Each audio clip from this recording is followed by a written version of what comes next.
The yodeling kid. There was that little kid who was yodeling in a cowboy hat. Do we have a picture of the? Yeah, there he is. I remember that. He was always doing the six-shooter. So, where is he right now? Is he on the Surreal Life? I hope not. But he's back, and so is Odell. I'm glad to hear it.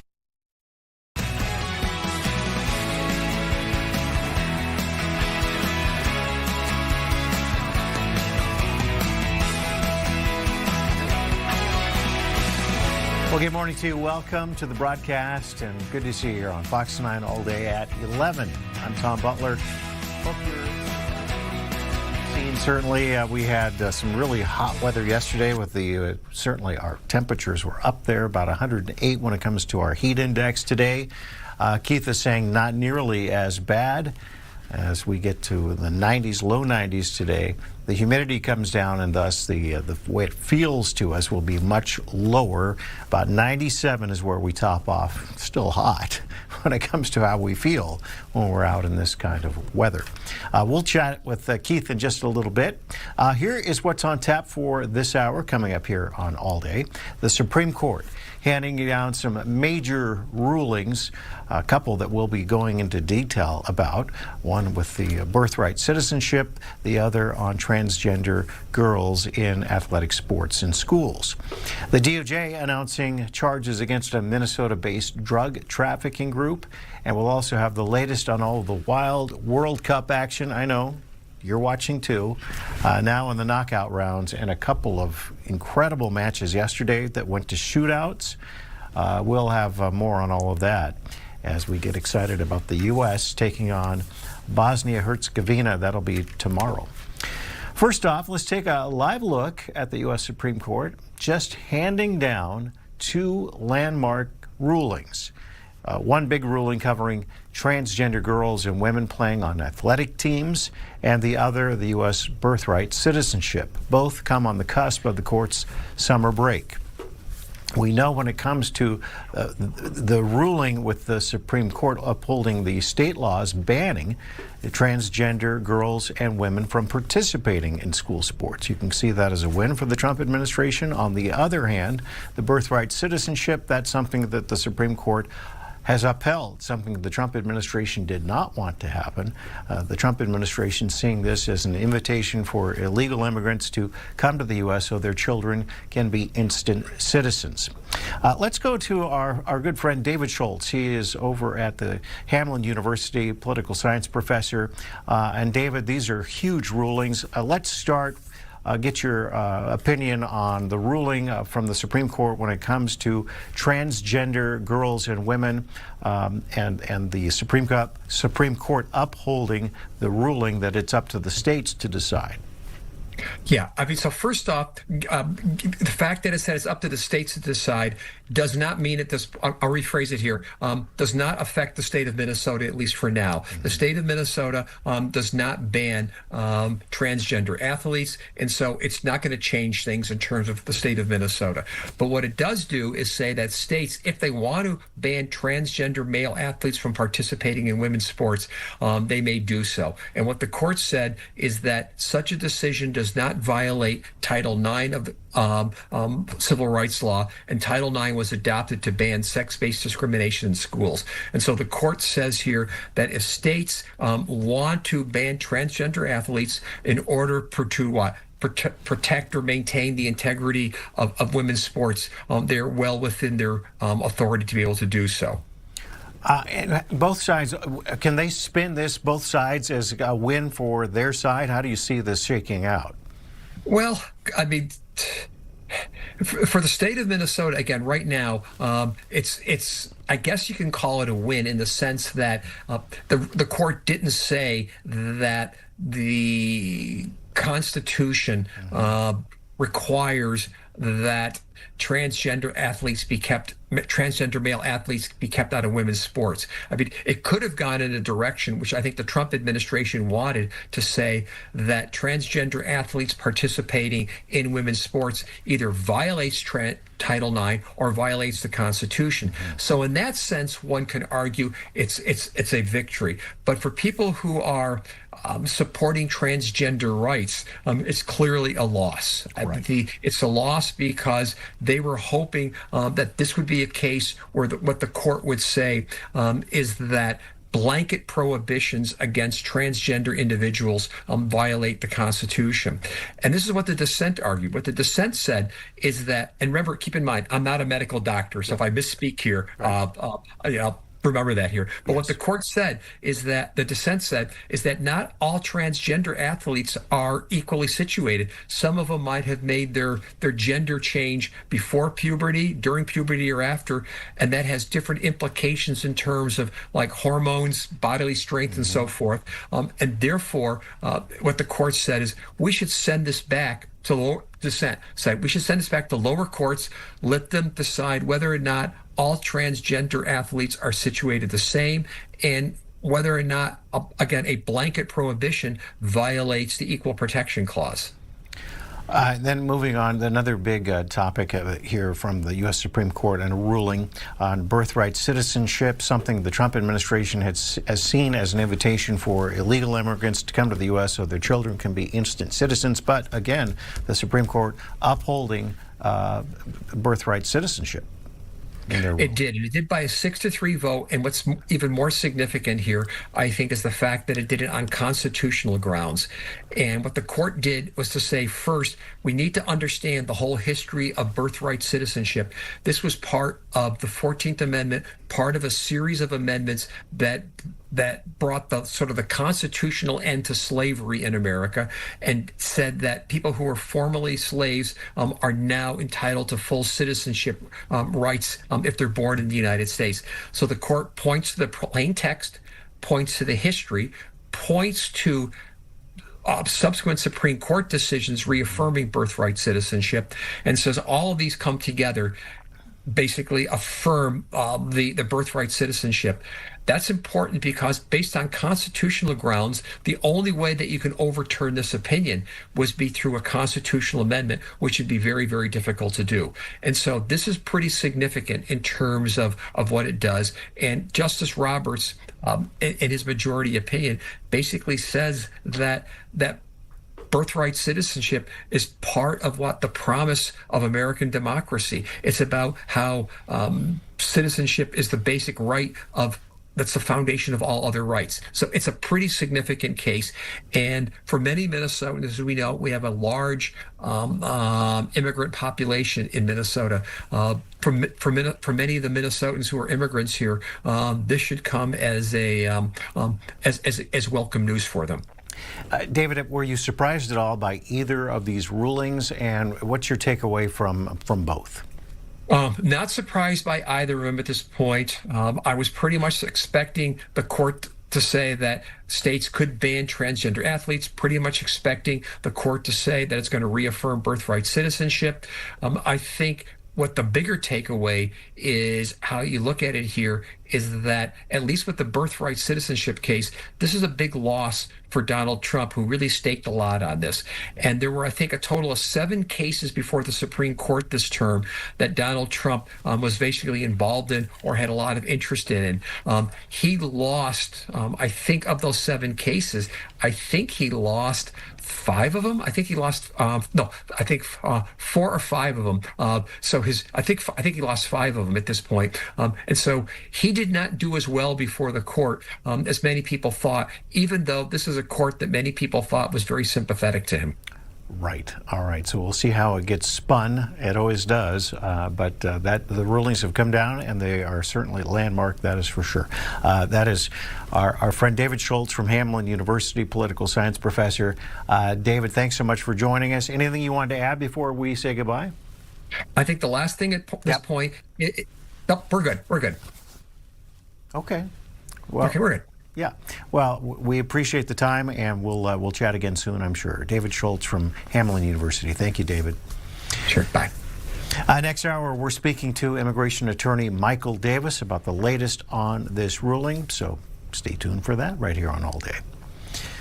Minnesota Governor Tim Walz will be making a stop shortly at a food shelf in the Twin Cities Metro today to highlight the launch of the new Office of Public Service. This new office looks to help expand access to public service opportunities and expand service-oriented career pathways. The governor is also expected to talk about the aid services of this new office and how this could help Minnesotans. Our Corn Hoggard will be there. He'll be joining us next hour with more on the story and what this new service will be all about. Crews in Hutchinson are cleaning up after an early morning fire. The fire happening at the Crow River Winery just east of town. It appears the winery itself will be fine. It was a service shed, apparently, that went up in flames. And officials say that they were harvesting some harvesting equipment that was damaged, but the main building itself, the winery, is untouched. Thankfully, no one was hurt.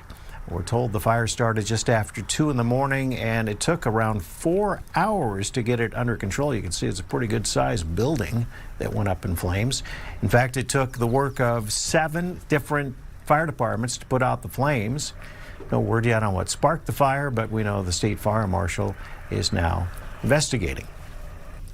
Stay sober, even on the water. That's the message for boaters from the Minnesota DNR ahead of the 4th of July weekend. We know a huge weekend out on lakes in Minnesota. The DNR and other agencies are planning to target intoxicated boaters over the weekend as part of what they call Operation Dry Water. It's a national campaign aimed at deterring boating while under the influence.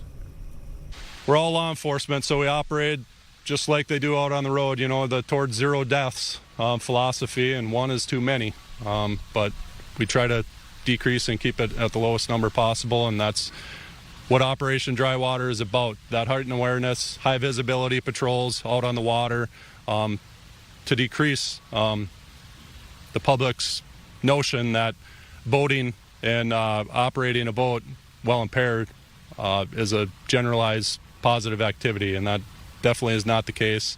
Boating while impaired, being arrested boating while impaired carries the same consequences as if you're arrested driving a highway licensed vehicle. In fact, the Minnesota DNR says there have already been 4 boating fatalities in Minnesota this year, more than all of last year. All right, let's see what else is coming up in the next few hours here on All Day. We're joined by Ryan Ravlin to tell us what's coming up, our executive producer. Yes, Tom, good morning. I will have continuing coverage on those big Supreme Court rulings that were announced today. We're going to speak to an immigration attorney at 12:15 to talk about the impact on the Birthright citizenship ruling. So that's coming up at 12:15. Our Lauren and Drago is going to join us from St. Paul. They're doing a cool thing downtown St. Paul. If you're grabbing lunch, you want to do some yoga, you want to listen to some music, they're doing that on Tuesdays throughout the summer in downtown St. Paul. So Lauren's going to be out there, and she's going to tell us what's going on. You mentioned the World Cup games were pretty incredible, so we'll talk a little bit about that. I watched both of them. They're both the big upsets, so pretty exciting times here. And then Mexico playing tonight, the U.S. Tomorrow. And Mexico playing in Mexico. I mean, it's just going to be crazy fun. Yeah, it should be a lot of fun. The World Cup, a round of 32. This is new this year. We haven't had a round of 32, so we already are seeing some major upsets with Germany and the Netherlands.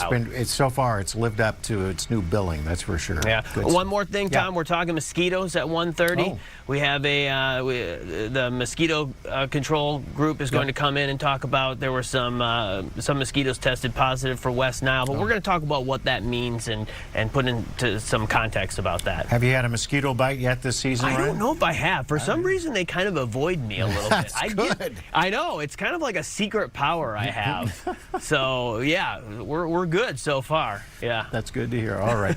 Great stuff. We'll look forward to it all. Thank you, sir. Don't go away. When we come back, we'll check in with meteorologist Keith Marlor, find out about our little bit of a better weather day than our Monday, certainly how it feels to us. Looks pretty good out there. That is coming up next on All Day.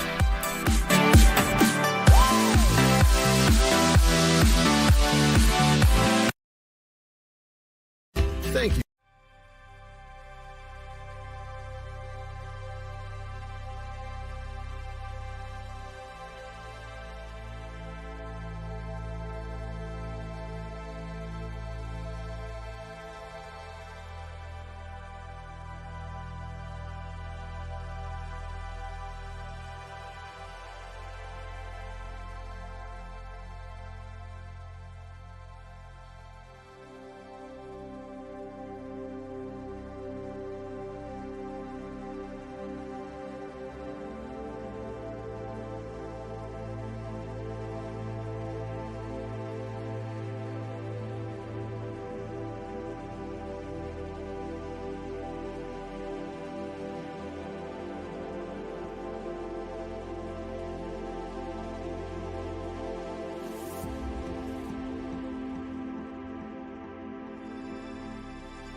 Hey, look who's here. It's meteorologist Keith Marlor on this Tuesday. Hello, Keith. Hello there, Tom. Good to see you.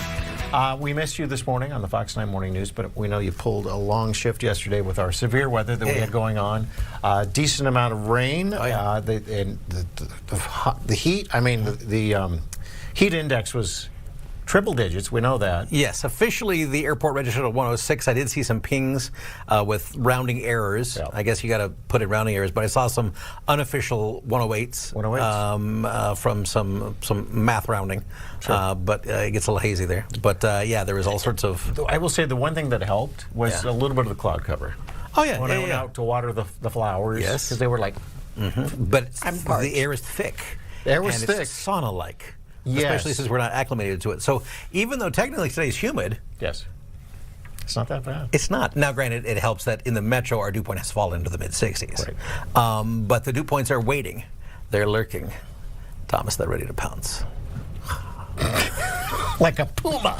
I like that. That's better. But they're not going to be as aggressive as yesterday. Yeah. We talked about this at the end of last week. We talked about it yesterday.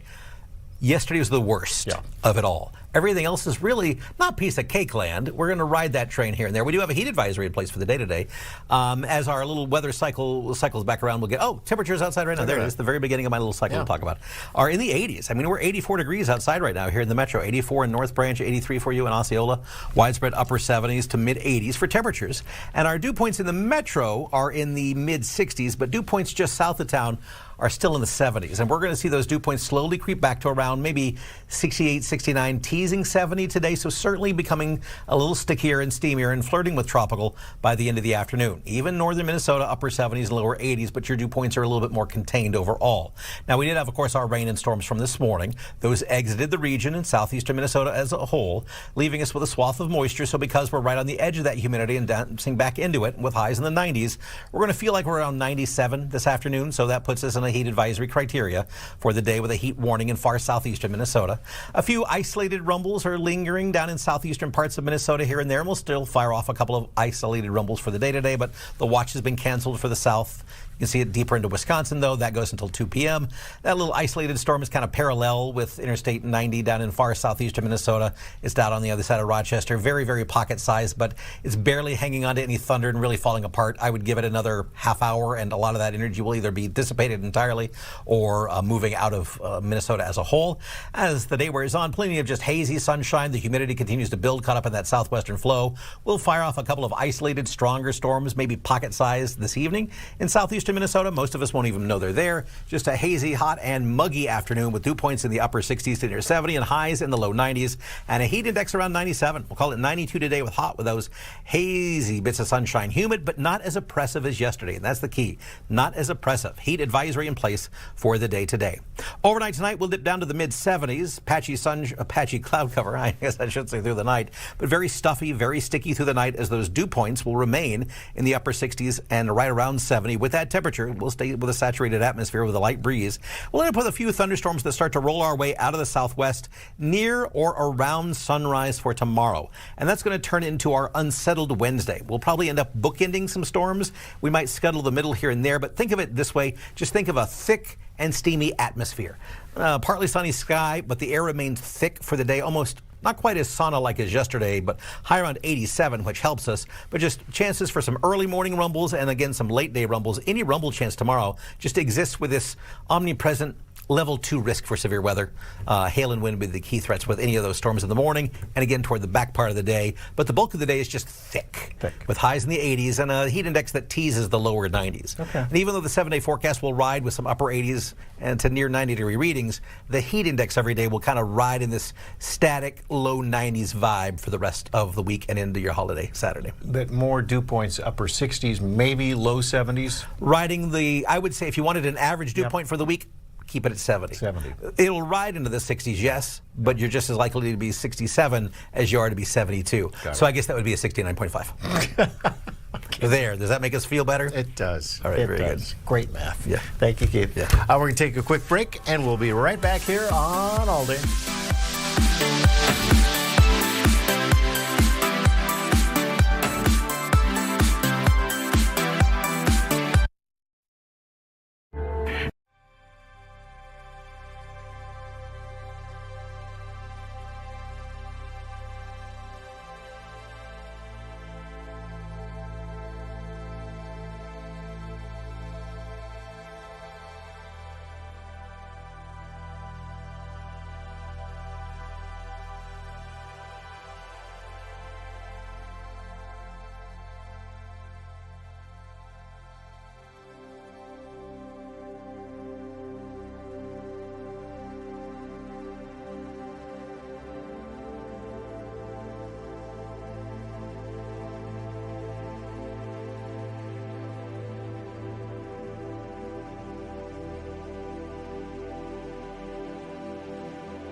Welcome back to Fox 9 All Day at 11. I'm Tom Butler. We just heard from meteorologist Keith Marlor. We've got a pretty nice day going today, better certainly than we had yesterday. Maybe a good day to have a little lunch on the lawn. Lauren Andrego joins us now. She is live in St. Paul. And tell us more about this. This is Lunch on the Lawn happening every Tuesday. Here it is, Taco Tuesday at Mears Park. Hi, Lauren. Yeah, and you know what, Tom? The Burrito Mercado food truck just pulled up, so you can make it a real Taco Tuesday. Love it. Down here today. Yes, music in the park, back in downtown, and they've made it grow this year. So in 4 different parks, 4 days a week, you can come enjoy some lunch, some live music, some yoga, some yard games, some arts and crafts. It's all an effort to really activate these parks downtown, which have seen quite a few changes since COVID happened. Mario Stokes is with Downtown Parks and Rec Director. Yeah. Good morning. Tell us a little bit about what's going on today. Yeah, so this is Music in the Parks. It's been going on for decades now, but we always have local musicians come down. They play from 12 to 1, but we're down here from 11 to 2. And they just get to play for the community. It's open to everybody. Just come sit down. We've got tables and chairs, and it's a great place for the whole family. So cool. Pedro Park, Mears Park, Kellogg, and Rice Parks are the 4 places where you can see live music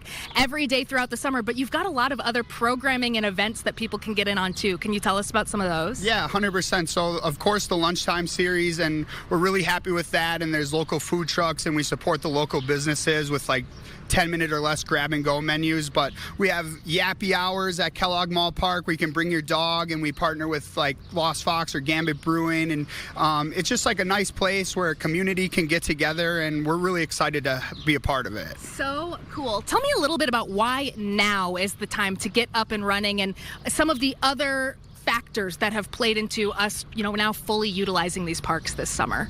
Well, these parks are beautiful parks, and not just for downtown, but for anywhere in St. Paul. And really, St. Paul Parks and Rec and the mayor's office, everybody knows that we want to activate downtown because we've listened to the community, and the community wants this place activated. And really, it's just like, we have all these opportunities. That's all these parks were potential, but now they're really seeing the full potential with different community organizations and the Downtown Alliance. We're all working in tandem to really activate these parks through fitness, through music, through community gatherings and different events. Amazing. Mario, thank you so much. Good luck today. Stay cool. It is getting hot out. Not as hot as yesterday, which is good. But at noon, Paul Gardner, local musician's going to go on. Celtic Americana music will be going on, and then some Hatha yoga from 1 to 2. It's going to be a hot day for outdoor yoga, Tom. But we'll talk to some folks who are out here enjoying the music in the next hour. I love it. All right, good stuff. We'll stay tuned. Thank you. That's Lauren Andrego in St. Paul.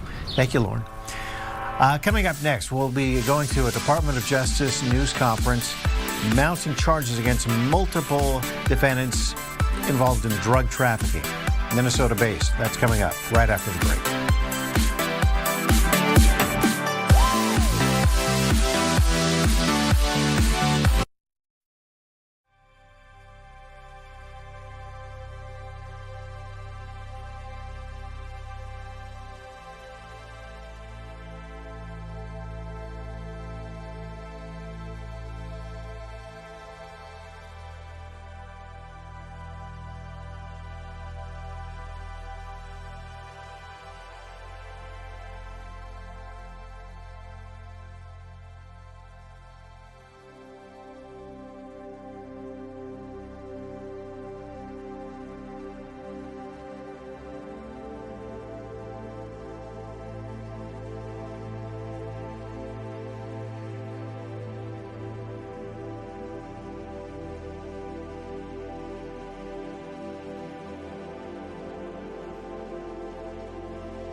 Welcome back to All Day at 11. I'm Tom Butler, and happening in just a short time, any minute now, we expect the DOJ, the Department of Justice, to hold a news conference here. You see the scene for what's going to be happening here, announcing charges, multiple defendants who are involved in two major Minnesota-based drug trafficking organizations, and we will have that news conference for you as soon as it begins. It's a big story that you'll be able to watch live as it's happening. Until then, let's talk about what's going on with our weather. And our weather looks better today. We were just checking with Lauren and Drago out in St. Paul. Yeah. And she said it's still hot, but it's better than yesterday. Oh, by all means. The dew points are down in the mid-60s for the metro, but just south and southwest of town, still in the low 70s. And when we get that surge back up into the area, we got a little bit of a reprieve from some of our light rain from this morning. Bigger storms across southern sections of the viewing area this morning kept the dew points trawling away. And we get back into it as we head to the day. And as we bake on up, we're on the 80s outside right now. We're heading to the lower 90s for the day today. We've got ourselves kind of this heavy sunshine that we're going to deal with. Got the 7-day forecast up and going for you now. 92 degrees for your high today. We're under a heat advisory for the day. Criteria for that is anything above 95 with this humidity and this heat. We're going for an actual high of 92, but a heat index today around 97.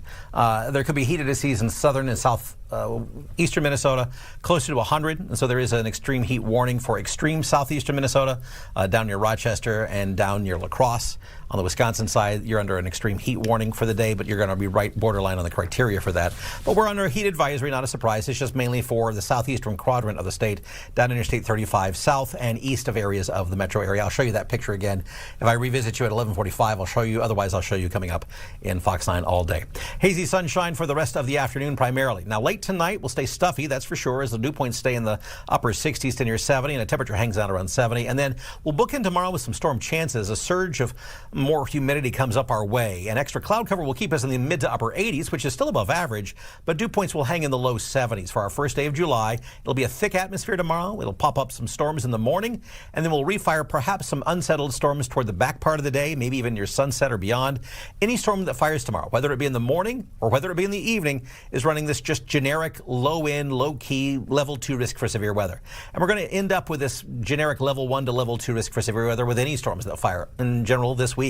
It's just that tomorrow we bookend the day with this hazy, heavy, thick air that lingers in between for your Wednesday. Thursday, a high around 90, staying hot and humid. Steamy conditions persist Thursday night into Friday morning with a couple of extra showers and rumbles. Some cloud cover lingers. And then your 4th of July, can't clean it up entirely. 87 degrees, still very humid. And that's going to lead to some at least isolated thunderstorm chances. That's way out there on day 5. We'll have a better picture for planning purposes for your weekend as we get closer to our Thursday and Friday. So don't go changing any plans or adapting just yet. It's just a continuation of the same variety of hot and sticky, where it's not oppressive like yesterday, just this, hey, we're in the upper 80s to near 90, but a heat index definitely at least in the low to mid 90s at times. Now we are starting to break down the heat. Sunday still looks to be a better feeling day with lowering levels of humidity. Dew points fall off into the 60s, more of the mid 60s. So certainly noticeable, but more of a typical summertime warmth as we keep the mid 80s going with more of an open sun into the early days of next week. But certainly manageable. You know, we made a big splash yesterday with just the tropical feel, but all in all, you get rid of the worst of it at first, and then everything else is not a piece of cake, but, but it's certainly more manageable. We call that a decrescendo. Yes.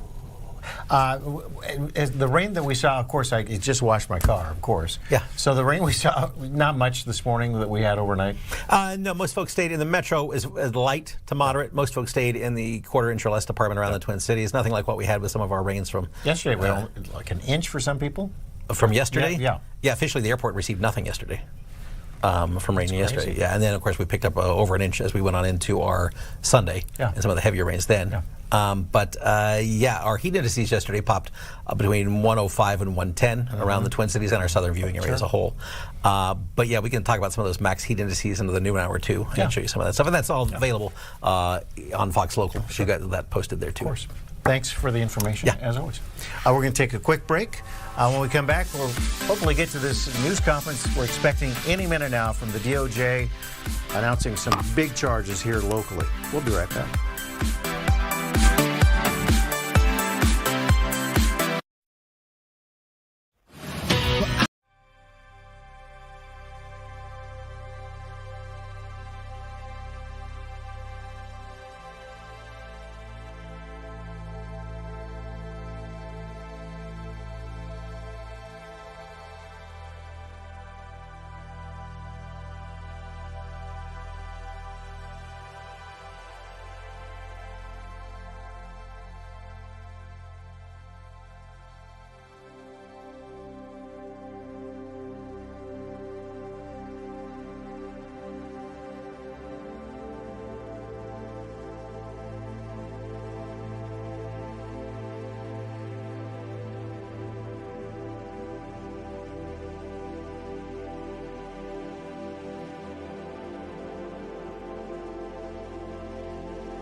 Welcome back on this Tuesday, a Taco Tuesday at that. Hope you're having a good start to your day. Certainly a better weather day than we had yesterday with the heat and the humidity. Our heat index at about 108 yesterday. Today, Keith, as you just heard, maybe in the last segment, if you were with us, saying that it was basically going to top out about 97 how it feels, 92 for the high temperature, actual Fahrenheit temperature. We are waiting right now on the Department of Justice. They are set to be holding this news conference. You can see the podium there and people, reporters ready for this news conference, announcing charges against multiple defendants involved in two major Minnesota-based drug trafficking organizations, and we will take you there as soon as that happens. It was supposed to start at 11:30. There seems to be a little bit of a delay right now, but as soon as that happens, we will take it for you live. In the meantime, executive producer Ryan Rablin. The other thing, the big story off the top, the two major decisions handed down by the U.S. Supreme Court. The first being the ruling on transgender athletes. They were born male and being involved in girls' sports, and the Supreme Court basically saying, upholding the state's decision to ban transgender athletes from taking part in school sports. Yeah, there are about 25 states that have that essentially ban transgender athletes from competing in girls and women's sports.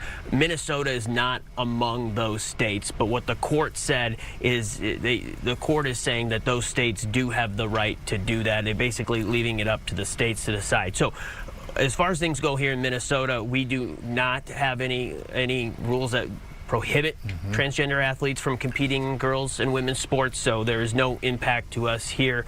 But for those 25 other states where there were challenges, legal challenges, those states will be allowed to continue to prohibit transgender athletes from competing in those sports. Right, and the takeaway for our viewers out there watching is that nothing changes here in Minnesota when it comes to transgender athletes in sports and school sports. Correct. Yeah. The other big one was the Birthright citizenship. We know this was something the Trump administration was trying to change, because the administration feels that it lures illegal folks coming in to have their children here, so they are instant citizens. But again, in this case, the Supreme Court upholding birthright citizenship. Yeah, this goes back to an executive order that the president signed. There were so many legal challenges to this order that it never really went in place anywhere, but the Supreme Court took this up, and this was kind of the big ruling that we had been anticipating here for the past few weeks. And as you said, Tom, what's a divided Supreme Court, they upheld the conception of birthright citizenship. Right.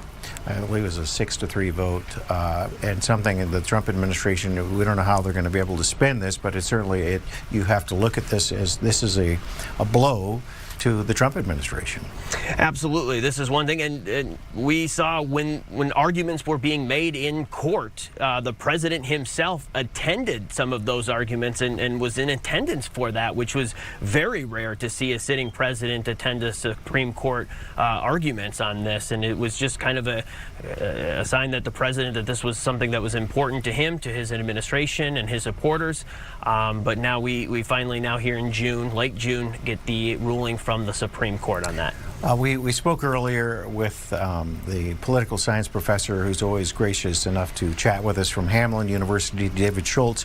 He wasn't surprised by either ruling, and I think when you look at how the Supreme Court ruled, not many people would be that surprised. It was pretty much, I mean, you kind of look at the vote and you look at what they ruled on, and it seems like it's what a lot of people were expecting. Yeah, I think for the court to basically to overturn the 14th Amendment, or in part, that would have been a surprise to support the president's executive order, and that would have been kind of a shock to see. As far as the transgender athletes competing in girls and women's sports, I think the court is essentially saying that they want that left up to the states, and the states can decide how they choose to do so. Yeah, like Professor Schultz said, no real surprise here on either case. Right. Now they're on a recess. They take a summer break, and then they'll back in the fall. I imagine they'll be at it again.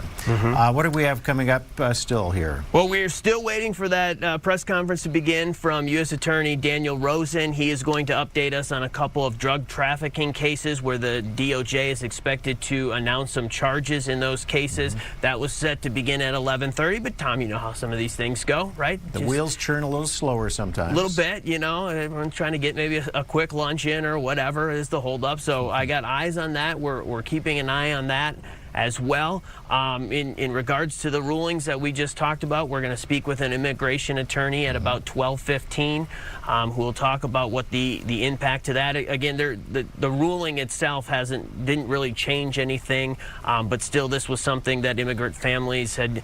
There's been a lot of uncertainty about this court ruling, and now we have that ruling. So we'll talk to an immigration attorney about the impact on immigrant families here and across the country. That is coming up. We're going to talk mosquitoes, Tom. That's a big one at 1:30.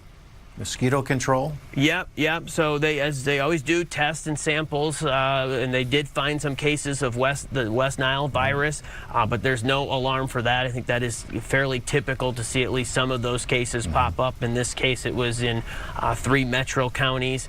So we will talk to them about how they go about their testing and put into some context about what this means when they do find West Nile virus here in Minnesota. Right, because it's a big concern. Hopefully it's not a real problem this year. And as you said, it's not uncommon for them to find a few mosquitoes that are carrying this virus. But we'll see how they are certainly talking about this and whether we should be concerned. Go ahead. I think in the meantime, Tom, we'll get a break in here as we wait for this press conference to begin. And then hopefully when we come back, we'll have it for you. Sounds good. All right. All Day is coming back right after this quick break.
Well, any minute now, we've been waiting. This is a news conference that was supposed to happen about 11:30.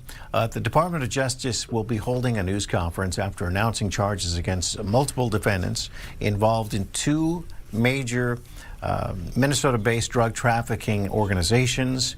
You can see that they're all set up. Reporters are there ready to go. And we're still waiting for the U.S. Attorney to take the podium. As soon as he does, we will take the story for you. We've got someone heading up there now. Good morning, everyone. Let's listen in. My name is Hong Bui, and I'm the Public Affairs Specialist for the U.S. Attorney's Office, District of Minnesota. And we will begin the press conference in 3 minutes. Thank you. Yeah, so there you go, in 3 minutes. So in 3 minutes' time, who better than my little brother, meteorologist Keith Marlor, to tell us what's going on with our weather for today? I thought he said 30 minutes, and I went, wow, they are going to be late. That would be something. That'd be something. That would be something. Those poor reporters are like, I could have had lunch. I could have had a V8. How are we looking today? We're looking better today. Yeah, we're feeling a little better. Yeah. Still obviously summer, but not as oppressive as yesterday. Still with a heat advisory for the day today, as we're heading to the low 90s for a high this afternoon. Going to feel like the mid to upper 90s. Parts of southeastern Minnesota with a, did I just wag my finger? Parts of southeastern Minnesota. Telling you, kids. With an extreme heat warning for the day today, as you'll tease a heat index around 100 plus. Down on the other side of Rochester, really. It's extreme southeastern Minnesota with an extreme heat warning. I'll show you that here as we rotate through. But in the meantime, temperatures outside right now are in the 80s for the most part. And our dew points are teasing those 60s and 70s. In the metro, we've got dew points that are down in the 60s. We're back into the sunshine. We started off our day with some showers across the area, mainly from the metro and areas south, as these thunderstorms came rolling up and out of the southwestern parts of the state overall. 84 degrees outside right now here in the metro. Nice and hazy sunshine, but bright nonetheless. 63 dew point. Yeah, that's nice. This is the lowest it's been all day, but this is probably the lowest it will be all day, as our dew point is just in the 70s south of town. 84 degrees outside right now in the metro. 79 in Hutchinson this hour. 81 for you in Wilmer, but we're heading up to those lower 90s with a heat index up in the mid-90s. Very good. That news conference is starting, so let's go ahead and take that right now live as it's happening. Federal law enforcement in our state and the results of the continuing shoulder-to-shoulder partnership between federal and local law enforcement. Today, I can inform you of the unsealing of 2 indictments, charging a total of 25 members of 2 drug trafficking gangs operating on the streets of Minneapolis, and the arrest this morning of most of them. Today, a superseding indictment relating to the drug trafficking street gang known as the Family Mob, an indictment that supersedes the indictment we announced to you a couple of months ago, which adds 9 defendants to that indictment and very serious new drug trafficking charges, as well as new charges of murder. Also unsealed today is a new indictment charging 11 members of the drug trafficking gang known as the G Block with drug conspiracy crimes. Members and associates of these organizations, we allege, are responsible for operating open-air drug markets along Lake Street in Minneapolis and selling at least hundreds of thousands of lethal doses of fentanyl just in the short period of this investigation. The Family Mob members, we allege, are trafficking in fentanyl, methamphetamine, and crack cocaine in, among other places, open-air markets centered on the corner of Lake Street and Park Avenue South. The G Block, whose open-air markets are centered on 19th and Nicollet Avenue South in Minneapolis, are, we allege, trafficking in large amounts of fentanyl and cocaine throughout South Minneapolis and beyond. The drug trafficking of these defendants, we allege, has contributed to a general escalation of violence, including deadly violence, in the city of Minneapolis.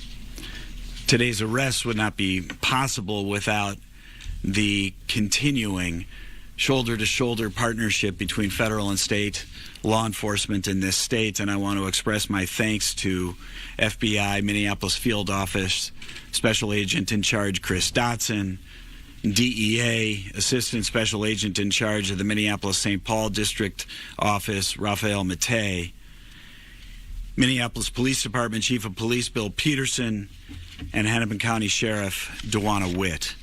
And I will give the opportunity to each of these tremendous law enforcement leaders to be able to say some words, and then if you have some questions, we'll be able to take them. Chris. Thanks, sir.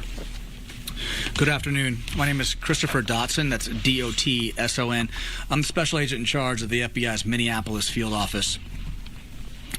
For the second year running, the FBI has launched Operation Summer Heat, an initiative to target violent crime nationwide.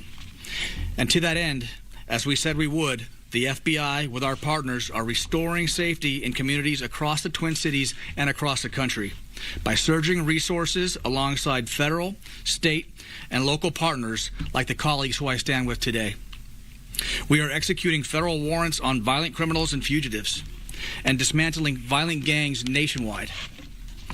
Today's announcements are a continuation of our aggressive efforts to secure the streets of Minneapolis from the clutches of those who seek to poison our communities with deadly drugs and spread violence throughout our neighborhoods. The indictments announced today charge alleged gang members and associates who have terrorized the Twin Cities for many years. Each defendant allegedly operated as part of a criminal enterprise purporting to control territory and the right to distribute drugs in that territory. As charged, they sought to control and monopolize markets by force, violence, and fear. The amount of fentanyl allegedly distributed by the defendants in these literal open-air drug markets is enough to have killed thousands. And the violence allegedly used to control these drug trafficking enterprises was equally horrendous. Many of the defendants arrested today have extensive criminal histories, not just related to the homicide charge in the superseding indictment or the charges that they face today.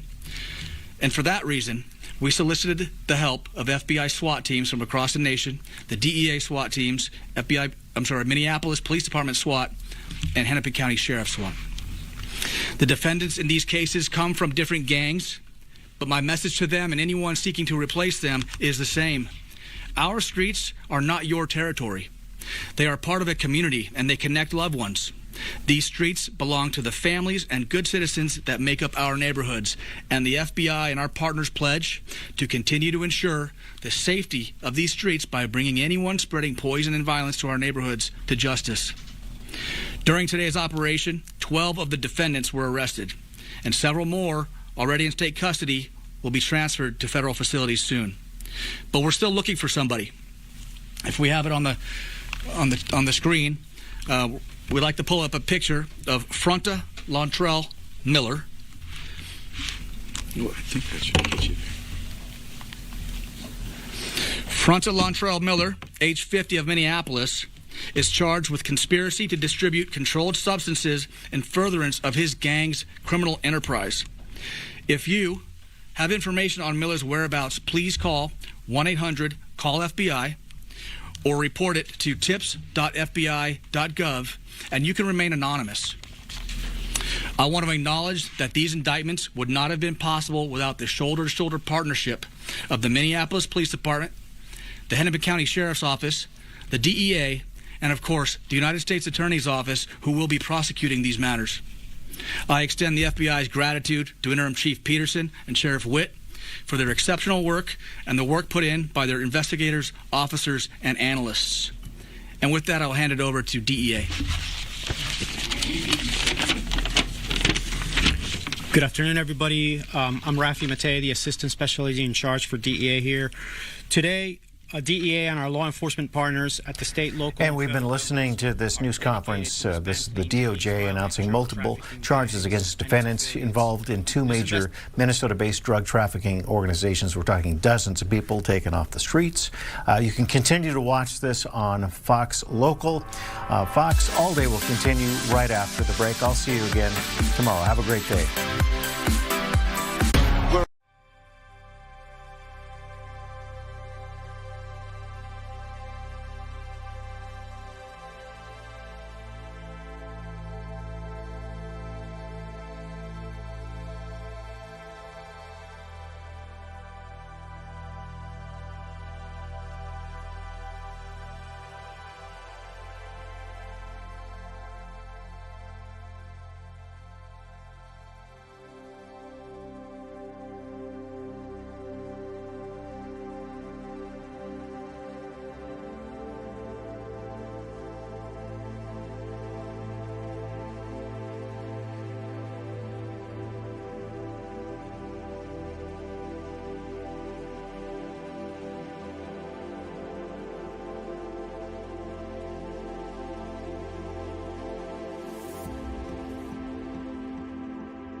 All right, welcome back to All Day, noon here on this, what is it, Tuesday now? A lot of stuff coming up today, but I'm not going to tell you about that just now because what is still going on is that news conference with the Minnesota Attorney General, U.S. Attorney for Minnesota, speaking about charges against multiple defendants for alleged roles in Minnesota-based drug trafficking organizations. This is the Hennepin County Sheriff DeWanna Witt now speaking, so we'll go back to this news conference. Local agencies here, we're investigating connecting individuals with the same type of criminal activity. By bringing those investigations together, we developed a broader understanding of the organization and the people that were involved. Today's operation required a coordinated effort across the Sheriff's Office. Our K-9 units assisted in developing probable cause for search warrants. Detectives and K-9 teams from the West Metro Drug Task Force and Special Assignment Units, along with deputies from our Emergency Services Unit and Patrol Unit, helped with searches and secured scenes. I want to thank my team for their efforts. I want to thank all of your teams for the collaboration that we had amongst us. Operations like this, as you heard, do not happen overnight. They require months of investigations, careful planning, and dedication of law enforcement professionals who put the public safety first. Drug trafficking is not just about illegal narcotics. It fuels violence, it exploits people struggling with addiction, and puts the entire community at risk. As outlined in this indictment, these crimes are also connected to serious acts of violence, including murder. No single agency can tackle criminal organizations like these alone. That is why these collaborations matter. By combining our resources, our intelligence, and expertise, we are making communities safer and ensuring that those responsible are held accountable. My office will continue to do the difficult job of protecting our community, and we will continue these collaborations that matter and show and have results. And I want to thank all of you for, again, your continued partnership, and the Hennepin County Sheriff's Office is always happy to make sure that we are good partners and making sure our community stays safe. Thank you.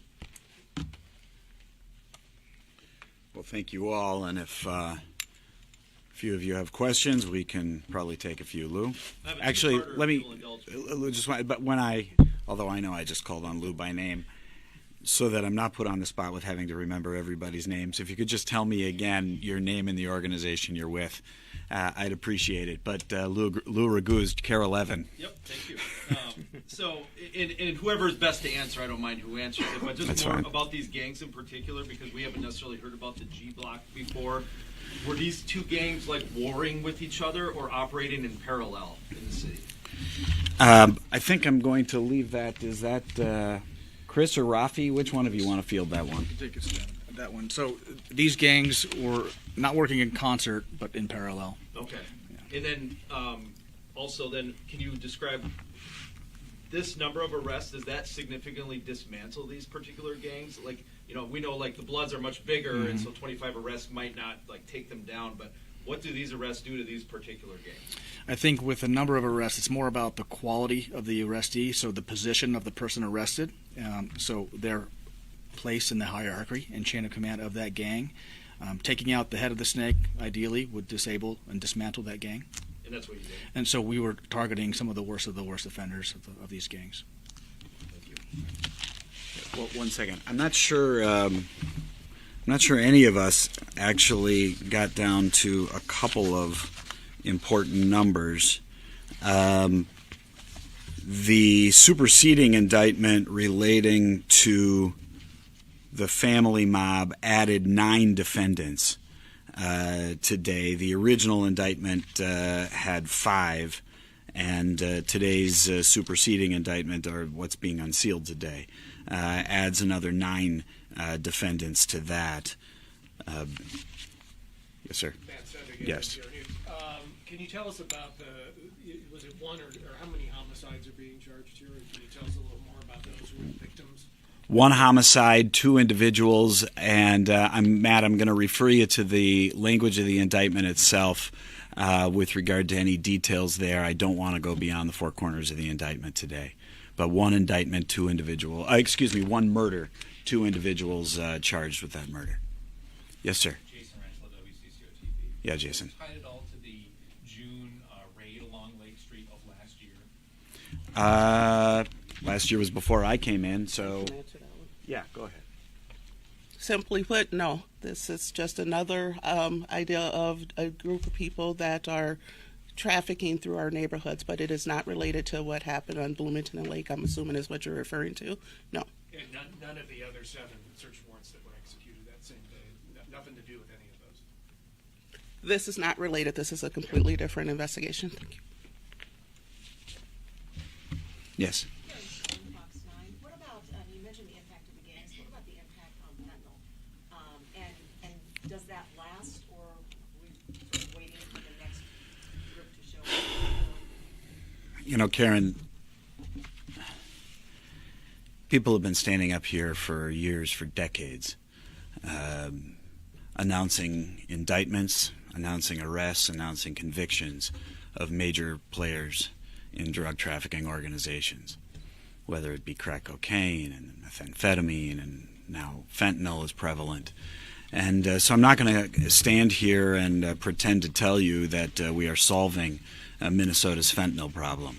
But what I can tell you is that if you're trafficking in fentanyl, we are going to get you, we are going to find you, and we are going to take you down. And if you want to lose your freedom, that's a very, very simple recipe for losing your freedom. It makes a dent.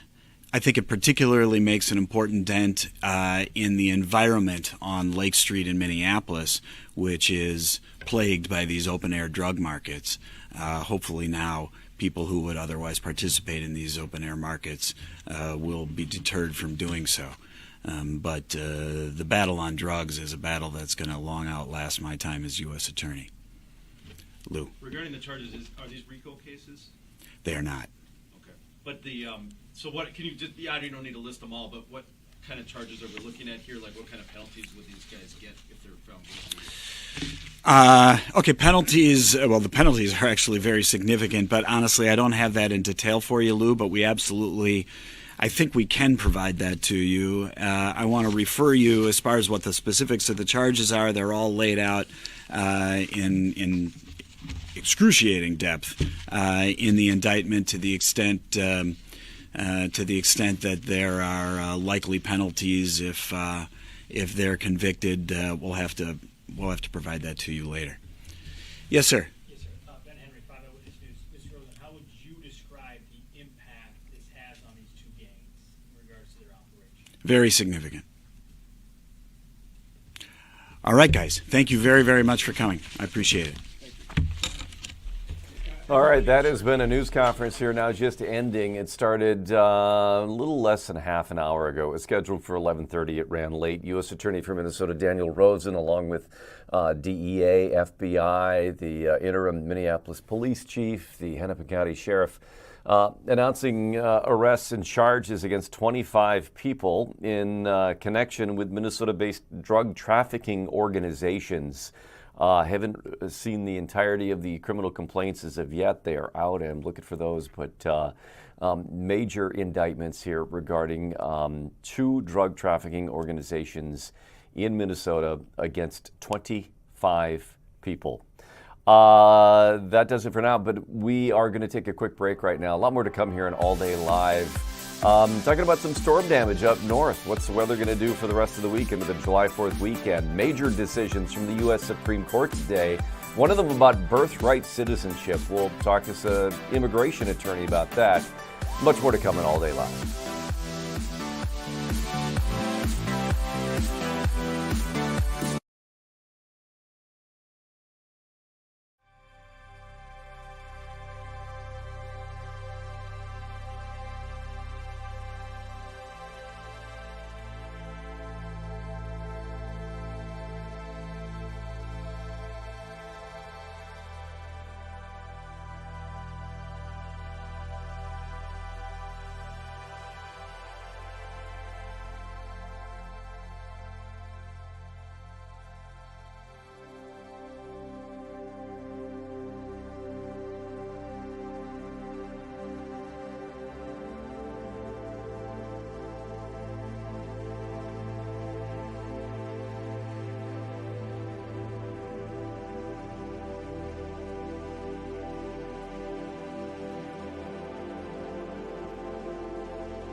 All right, welcome back to All Day Live. As I mentioned before the break, a couple of major Supreme Court decisions issued today as the nation's highest court getting their work done before their break. They try to get that done before July.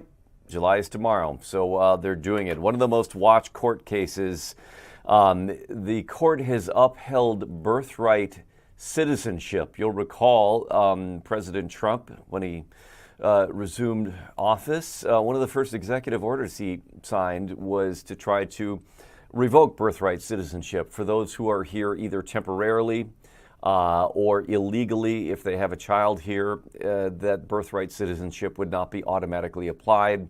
The Supreme Court said no, that's not the case, siding with the 14th Amendment that anybody born in the country is a citizen with limited exceptions. Now, the president's executive order had been blocked by several lower courts, so it never took effect as it's made its way up to the Supreme Court. You might remember President Trump even attended arguments in the case in the Supreme Court, a rarity to see a sitting U.S. president attending oral arguments at the U.S. Supreme Court. Joining us now to talk more about this is immigration attorney Michael Davis, who's a lawyer at Davis Immigration Lawyers in St. Louis Park. Thank you for being with us today. Thank you, Ryan. Where did you expect? I mean, when this decision came out today with the Supreme Court siding with the 14th Amendment, saying that it's pretty clear, was this an expectation for you, or were you thinking that it might have gone different ways? Well, it's hard to predict any outcome these days. We were predicting that the Supreme Court would uphold birthright citizenship. As far as I'm concerned, now I have not read the entire decision, which is almost 200 pages, but my biggest concern was that this should have been an easy 9-0 decision by the court. What I thought was most interesting was that it was really like a 5.5 to 3.5 split decision, and I was disappointed that there was not a unanimous court agreement on the overall issue. Yeah, well, Chief Justice John Roberts, writing for the majority, said that children born of parents unlawfully or temporarily present in the United States satisfy both elements of the citizenship clause under the Constitution. They are citizens at birth. You mentioned that it wasn't unanimous. A dissenting opinion from Justice Samuel Alito said the 14th Amendment confers citizenship on only those children who, at birth, owe allegiance solely to this country. What does Justice Alito mean by that in that dissenting opinion? It's kind of hard to sort of parse the words out here, that it's citizenship only to children who owe allegiance solely to this country. What does he mean in that opinion? Well, first of all, hard to know, and I haven't had a chance to read the dissenting opinion. I think whatever he says there is just legally incorrect, especially where the allegiance would be the allegiance of the child, not of the parent, regardless of the parent's immigration status or lack of status. So hard to know exactly what he means by those comments. Yeah, I just think they're legally wrong. They run contrary to both the Immigration and Nationality Act as enacted by Congress and by the Constitution as amended through the 14th Amendment. Yeah, that's why I thought that was really interesting. It's hard to know exactly what that means, but as you said, it's not a unanimous decision, a dissenting opinion here. And that was the reasoning put behind it, that children owe allegiance solely to this country, maybe referencing the fact that they're born to parents who are immigrants, whether temporary or not legal status. But that is sort of the mindset playing out in this, where again, the majority is saying, well, the Constitution is pretty clear.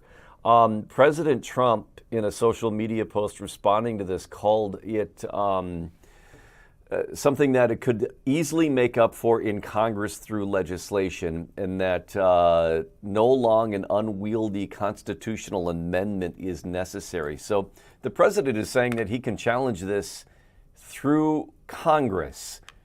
Is that even possible? It seems like once the Supreme Court rules on a constitutional issue, that's sort of the end of the game. I think that's correct what you just said, especially where five, or at least five of the justices on the Supreme Court did rule, purely on the constitutionality of the birthright citizenship. The only one that did not was Justice Kavanaugh. So when we say that it was a 5.5 to 3.5 split vote, I believe that his decision was based on the reading of the statute as passed by Congress. That's Section 1401 of the Immigration Act, which tells us, who's a citizen and what are the very, very narrow exceptions for those persons born here who would not automatically acquire citizenship by being born on U.S. soil. So how much does this maybe affect somebody like you in immigration law? How many of these cases of children born here to those temporarily here or not legally here? I mean, how many times does that birthright citizenship become even an issue in a practice like yours, an immigration attorney? Well, it's hard to say. It becomes a big issue, for example, when you've got children who want to petition for their parents to immigrate, or it creates a huge issue with the concern in the Twin Cities about Operation Metro Surge, who's here legally, who's not here legally. So imagine the same Operation Metro Surge that we just went through over the last several months here. Imagine now children who were born here in this country, have never lived anywhere else. Imagine those persons being picked up for potential deportation. So it's not just the one issue standing by itself. It's part of the whole package of initiatives by the administration that have really made life very problematic for our clients and for businesses that employ our clients and any of the stakeholders here who are concerned about current policies. All right. Well, certainly a big question answered today by the U.S. Supreme Court in something that's been challenged here now for a couple of years. Birthright citizenship is enshrined in the Constitution. Appreciate taking time to join us today, Michael Davis, immigration attorney. My pleasure, Ryan. Thanks for having me on. You bet. Let's get right now over to Governor Tim Walz, who was at a news conference regarding a different state program, but now taking off-topic questions. Certainly this will be a part of it. Let's listen in. Let's try to listen in. Here we go. Back to Governor Walz. How this should be. Look, I made no bones about it. I was advocating for taxing these social media companies who are grabbing your data to make sure that belongs to us and how that's being used. We didn't get that done, but we did get this first step. So I think it'll hold up. Very briefly, do you have any thoughts or reflections on the 250th coming up this weekend? On 250th? Yeah, I think it's hard. If some of you in here, I can see that by the hair, some of us in age. I remember vividly 1976. It was a different time. And look, I'm remembering it through a middle schooler's viewpoint or whatever. But it was a very, very national event that we felt unified in this. And look, we were coming out of Watergate. We were just getting ready to elect a peanut farmer from Georgia as president of the United States. It wasn't as if things were like all peachy keen and smooth, but there was a sense of unity around this. I'm trying to reflect again on all of the great things this nation does. I'm also reflecting on it while everything has become so partisan, because I think when you see it in this room, my guess is these volunteers span the political spectrum, from conservative to liberal to independents to disengaged from it, just as Americans do. But you see a commonality on this. So I'm trying to reflect, and I think it's no mistake that we're announcing this on this day too, is I think this is one path to a bit of healing our nation, national service. That's my pitch, a little bit. And so I'm thinking of that. I think about what I can do to add to it. I'm thinking about, it's true historically. Over time, democracies wind down and eventually end with authoritarianism. You can trace everyone back. We happen to, I think, can make the claim that we have the longest democracy going. And that's 250 years. I want to know what the next 250 looks like, and I will continue to make the case. I think Minnesota does a lot of these things right to try and figure that out. So I'm going to be reflecting on that, and I'm going to go fishing at Leech Lake. I'm going to take time to do that with my son and golf a little bit. All right. Thanks, folks. I do want to. National Guard troops from Minnesota have also been deployed to Washington. Can you talk about why you allowed that and what you've heard about the work that they are doing? Yeah, the question was about, I think we have about 100 National Guard troops. The request goes out. They were there for inaugurations. They were there at Joe Biden's inauguration. The D.C. Guard asked for some support for America's 250. We've got a booth there, a Minnesota booth, as others do. Some states opted not to do that. I'm just going to be candid with you. I trust Minnesotans to tell our story. So we did our own booth and we sent them there. So we were asked, our tag, the Adjutant General was asked by his counterpart to help provide some troops for that. They're there to assist. It's not all that unusual. I think what's unusual about it is when everything becomes hyper-partisan. But our troops are there, I think, just assisting people, telling them where things are at, helping people if they're overheated or whatever it might be. That was the mission, and I think that's to run through the 4th of July weekend and then to come back. But we've done this on numerous other occasions when we're asked. I don't think this is what a lot of people know. Minnesota's about 20th in population in the country. We have the 5th largest National Guard, and I would argue we probably have one of the most utilized National Guards in both foreign and domestic operations, and so we're able to provide trained folks. And just candidly, I trust our Guards folks to treat people with the dignity and respect they deserve. So, thank you all. Grateful. Thanks, everybody. All right, that's Governor Tim Walz taking off-topic questions at the end of a news conference, a news event. He was visiting Open Cupboard Food Shelf to highlight the launch of the Office of Public Service, which is a statewide strategy. So I'm reading the description here for expanding access to public service opportunities. And so at the end, the governor always takes off-topic questions, so you kind of never know what you're going to get there, depending on what is asked by the assembled media there. So it's always interesting to listen in. Do want to mention the other Supreme Court ruling. We had the interview regarding birthright citizenship. The justices in the U.S. Supreme Court ruling that birthright citizenship, if you're born in this country, regardless of the status of your parents, that the Constitution says you are automatically a U.S. citizen. Challenged, of course, by President Trump and his administration, but the U.S. Supreme Court saying no, ruling on that. The other ruling today was regarding transgender athletes. Playing on girls, say, if you're born biologically male in particular, but identify or transitioning to female, playing on girls and women's sports teams. Now, the Supreme Court kind of had some mixed rulings here, but the big one here is they're ruling that states can prohibit transgender athletes from doing so. It's obviously a setback for that movement, but this is in relation to a Title IX lawsuit. The court ruled that states who bar transgender athletes from competing on girls' teams do not violate federal law known as Title IX. There are some then dissenting opinions as well. So again, it was split with some dissenting opinions saying no, it certainly doesn't violate Title IX, but they believe it does violate the Constitution. So it's a little bit mixed there. Again, more than 25 states have adopted bans on female transgender athletes. Minnesota is not among them.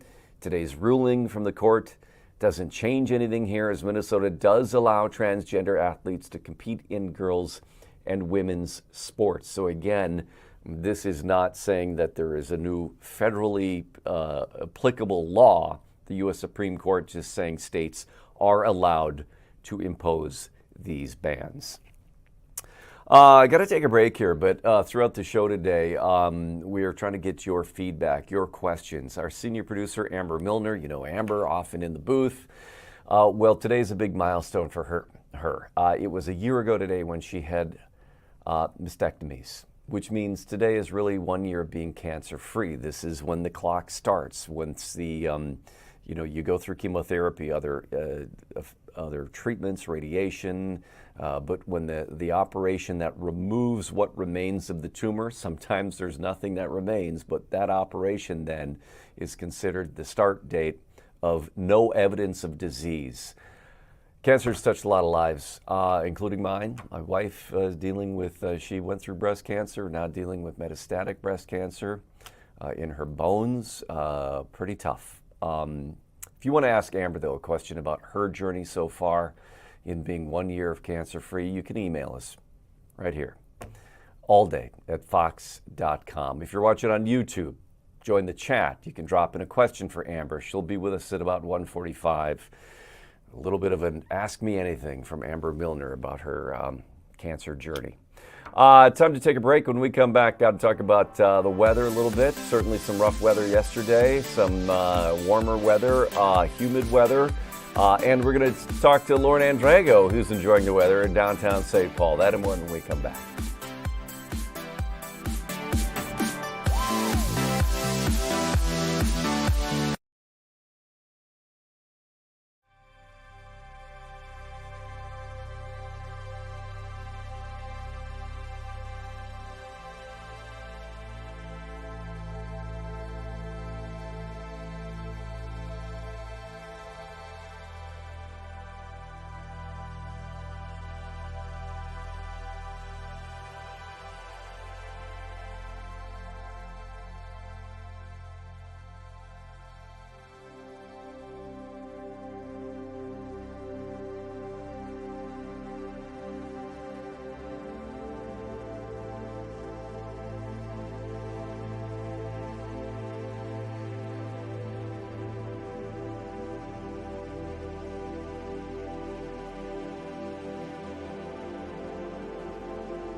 Right over there. How you doing? Hi, Popple. People. Who? Oh, I thought you had a nickname for somebody. No. I tried to say people, name. But it was Popple. Well, yeah, that happens. Yeah. A little less active today there, Mr. Marlor. Yeah, I like that. Smooth sailing. Easy going. Easy living. Yeah. Is it going to be easy living through the weekend? A lot of July 4th plans. Yeah, and we're pretty much doing versions of today, just mix match. If you take today with what we have, which is some comfort parts, some sunshine, some humid parts, and some stormy parts around the state, and you put that in a card deck. Sounds like a stew, yeah. Yeah, you put it like in a deck of cards, because we've already had that today already in different parts of the state. And every day we take that, we shuffle it up, and we deal it out to different parts of the state in different ways. That is this week's forecast. The oppressive stuff of yesterday is behind us. We talked about that at the end of last week, through the weekend, and yesterday, how the worst of the oppressive grossness would be on Monday. The oppressive grossness. That was just yesterday. That's so a we had meteorological term. Okay. Yes. We had the heat index of 105 to 111, I think was one of our maximum heat indices. That was yesterday. Today, a heat index of 97. That's manageable. It still gives us a heat advisory for the day today. I tell you what, and I was, doing some work outside last night. I was actually using my wet saw to cut some tile for a little project. Look at you! And it just. But for a project, not just randomly. Yeah, I wasn't just like, I'm bored. Got a wet saw. But it was, if you're going to do that, because you're going to get wet from the wet saw spraying stuff. So that was actually a good night to do it. But it was always amazing when you go outside, because you got to do another little trim, and then you go open back up in the house and you get hit by, you feel like you're walking into a beer cooler by comparison to what's outside. Yeah.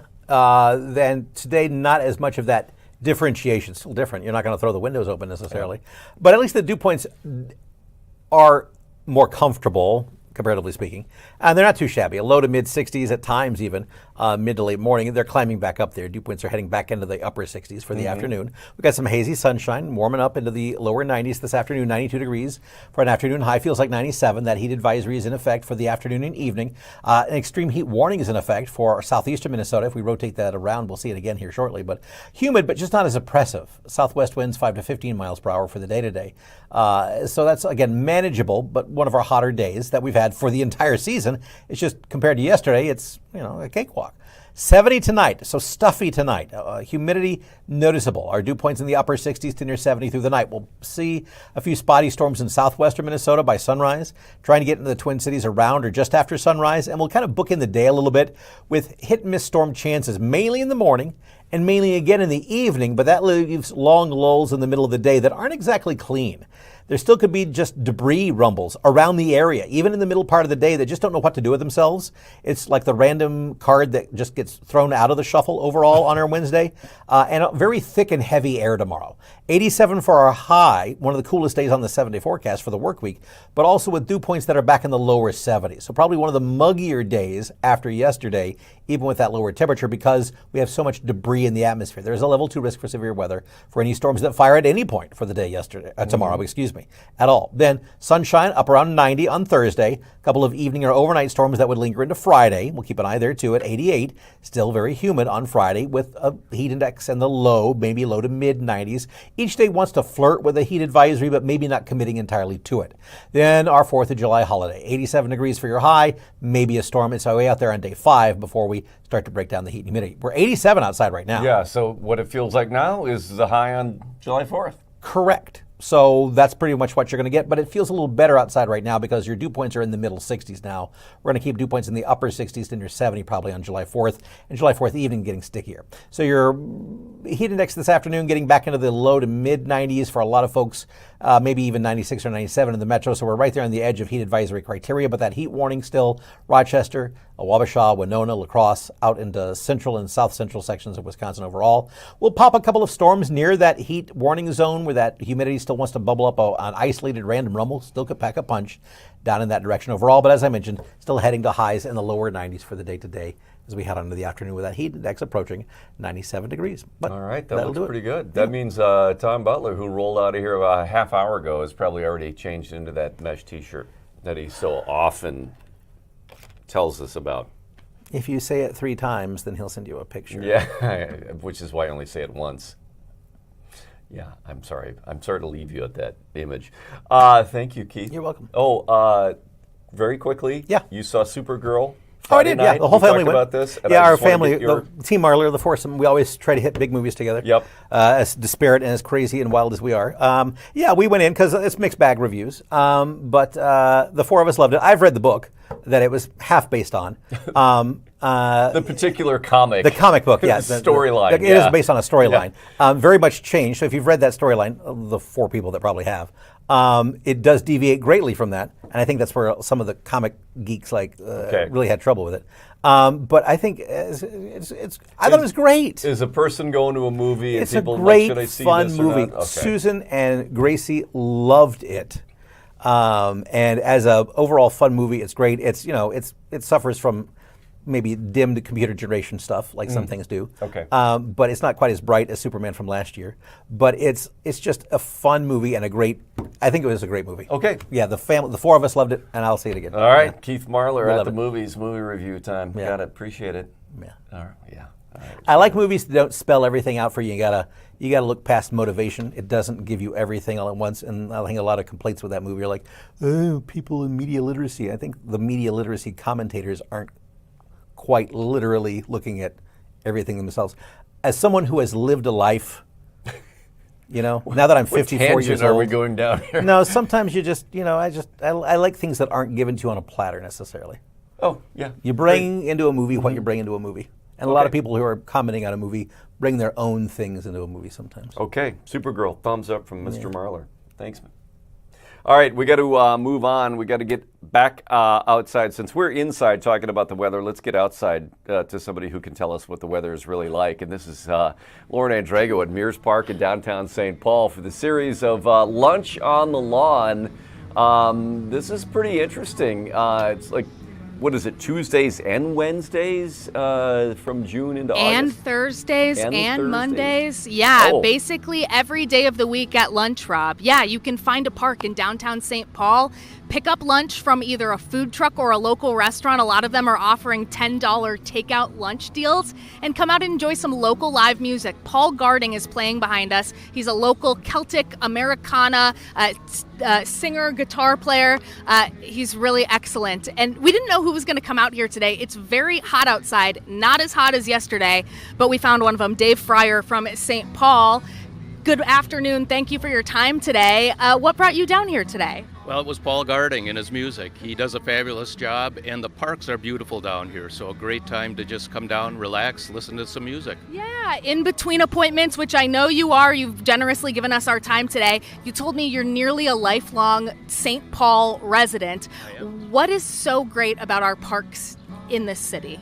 Well, to be honest with you, when I think of parks, I just think of open areas where you can wander around, but the St. Paul parks offer so much more. We have the music, there's dancing, as you've mentioned, the food trucks. There's just a lot that they offer, and it's a fantastic place to just come and relax. Yeah, it really is. And we've got the babbling brook and the beautiful landscaping and the food trucks out here, a little bit of everything. You shared a really interesting story with me earlier. You got a little bit of perspective about just how special our parks here are in town. Yeah, absolutely. I lived in mid-Texas for a while, a small town of 20,000 people. They had no entertainment at all, nothing to do in the evenings.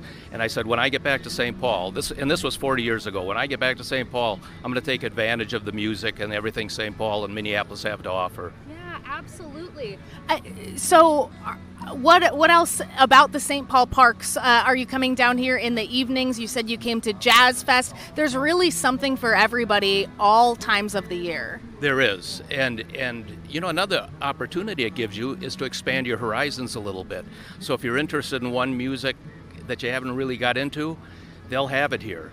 So that's fantastic. Really something for everyone. And honestly, the weather's turning out pretty good. What do you think? Not too hot. Definitely nothing like yesterday. Not like yesterday, and there's shade. Yes. And in the shade, it's wonderful. That is very true. Okay, Dave Fryer, thank you so much for your time. I know you got to get into an appointment. He was waiting here with us. Thank you so much. Really appreciate your time. Thank you, Lauren. Yeah, absolutely. So Paul's going to be playing until 2 o'clock today, but like we said, Lunch on the Lawn, Monday through Thursday in the brand new Pedro Park, which is a really beautiful spot in Lower Town over by Keys Cafe, if you know the spot on Robert Street. Tuesdays in Mears Park, Wednesdays in Rice Park, Thursday in Kellogg Park. So you'll find something for everyone. Thursday evenings, they've got music going on here in Mears Park, and they line the whole block with food trucks. I'll tell you something, Rob, because I was a Lower Town girl for about 4 years. I lived in this apartment literally right behind us. It was kind of a dead space for a while. After COVID, there wasn't much going on here at the parks. The city was kind of wondering what was going to happen next. There was obviously crime and safety concerns that the Downtown St. Paul Alliance has talked about trying to come up with solutions for. And so what they're really trying to do, and Mayor Herr's office and the local businesses have really come together to say we need to activate these parks and we need to have stuff going on in them every afternoon to really bring people out here. So later on at 1 o'clock, they'll have yoga. Later on in the calendar, they have ballroom dancing classes going on here at Mears Park. They have sip and paints where you paint a little portrait, have a glass of wine, and then next week they have a gaming truck coming to Pedro Park. Basically a bus that has TVs all around it and every gaming console I've heard that you can imagine. So you can go enjoy food truck, live music, DJs, fresh air, and some video games. Really something for everyone, all on the St. Paul Parks website. Wow, I mean, that does kind of cover the gamut there, doesn't it? Yeah. I should ask you, it's 88, 86 degrees outside. 88 it looks like here. Mm-hmm. And I notice you're kind of shaded and, stationary. How's it feeling? It actually feels really lovely out here. There's a slight breeze. Oh, we've finished up his song. Paul is really great. Everyone's enjoying the shade.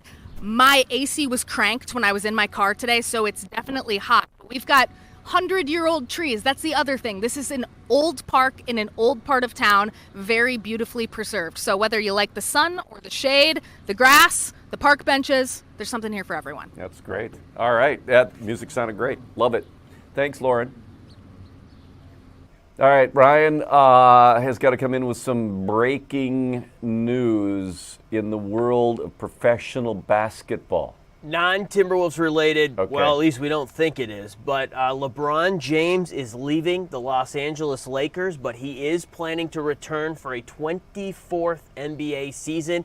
It just won't be in Los Angeles, or at least not with the Lakers, I should say. That's interesting, Rob. It opens up some potential for a lot of rumors point to a return to Cleveland, where they have Donovan Mitchell, James Harden. They were on the brink of the NBA Finals last year, so would LeBron get them over the hump, and what a story that would be.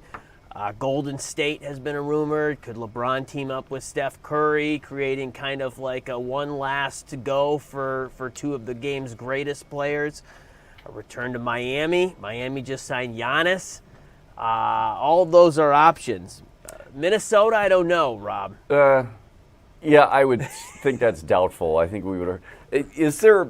I don't know the history here of LeBron James and the Lakers. Is there some reason he's maybe dissatisfied with the Lakers? Was there any rumblings that he didn't want to stay, or was this out of the blue? I don't know. Unclear, not entirely out of the blue. There was some speculation that he might just retire after the season. You know, his son, Bronny, plays for the Lakers, so that was happening. And then, you know, LeBron James, I believe he's 42. I think he's my age, so we have a lot in common. Oh, you're old. Yeah. I'm not. Wow. I'm not in my 24th NBA season, but I'm in my 20th year here at Well, Fox I thought you were 32. So I mean that. Oh, thank you. Thank you. What was the question again? Whether he was dissatisfied with the Lakers. Yeah, he played a big role in getting the Lakers out of the first round with Luka Doncic hurt, and Austin Reeves was also hurt. So he's not entirely done. He still has a lot to show, and I think he just wants to make one more run. And that Western Conference, as Timberwolves fans know, with the San Antonio Spurs, with Oklahoma City, with now the new and improved Timberwolves. Maybe he wants to go to the East, where things might be a little bit more smooth sailing, although Possibly. the Knicks just won the NBA Finals. So. Yeah, so here's his career history. With the Cavaliers from 03 to 10. Won a title. With the Heat Won a from few. 10 to 14. Back to Cleveland for 14 to 18, and then since 2018 with the Lakers. Yep, and So- won a title with the Lakers in the bubble. 4-time NBA champion, 4-time NBA Finals MVP. Let's see, a 22-time NBA All-Star. Yeah, he was NBA Rookie of the Year. I mean, the list of his accolades just goes on and on. I'm not going to read them all because they get a little deep in the weeds on some of those. Definitely one of the greatest players to play the NBA. Some would argue the greatest. We'll leave that argument for another day, but I think we can say easily top 3, top 5 for sure. Okay. Well, All right. Maybe we'll see. The drama continues. It continues. You know, Who knows? He may end up. A-Rod might get him here. How about that? Well, if they want to sell Anthony tickets, Edwards. Sure. Does he play baseball?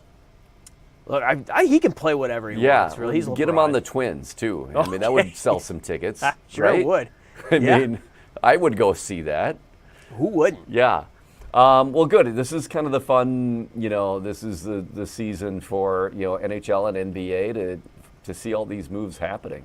So Be very interesting. I believe free agency starts tonight, so it'll be for the interesting. NBA. Yeah. And NHL free agency begins tomorrow.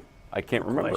Good question. We'll find out an answer for you. I'm gonna go to this. If only there were a place I could search this and get an answer. We'll call it Michael Russo. NHL free agency. The season's going to start before we know it. Well, yeah. It does come up quickly because, I mean, their camps kind of begin in late August.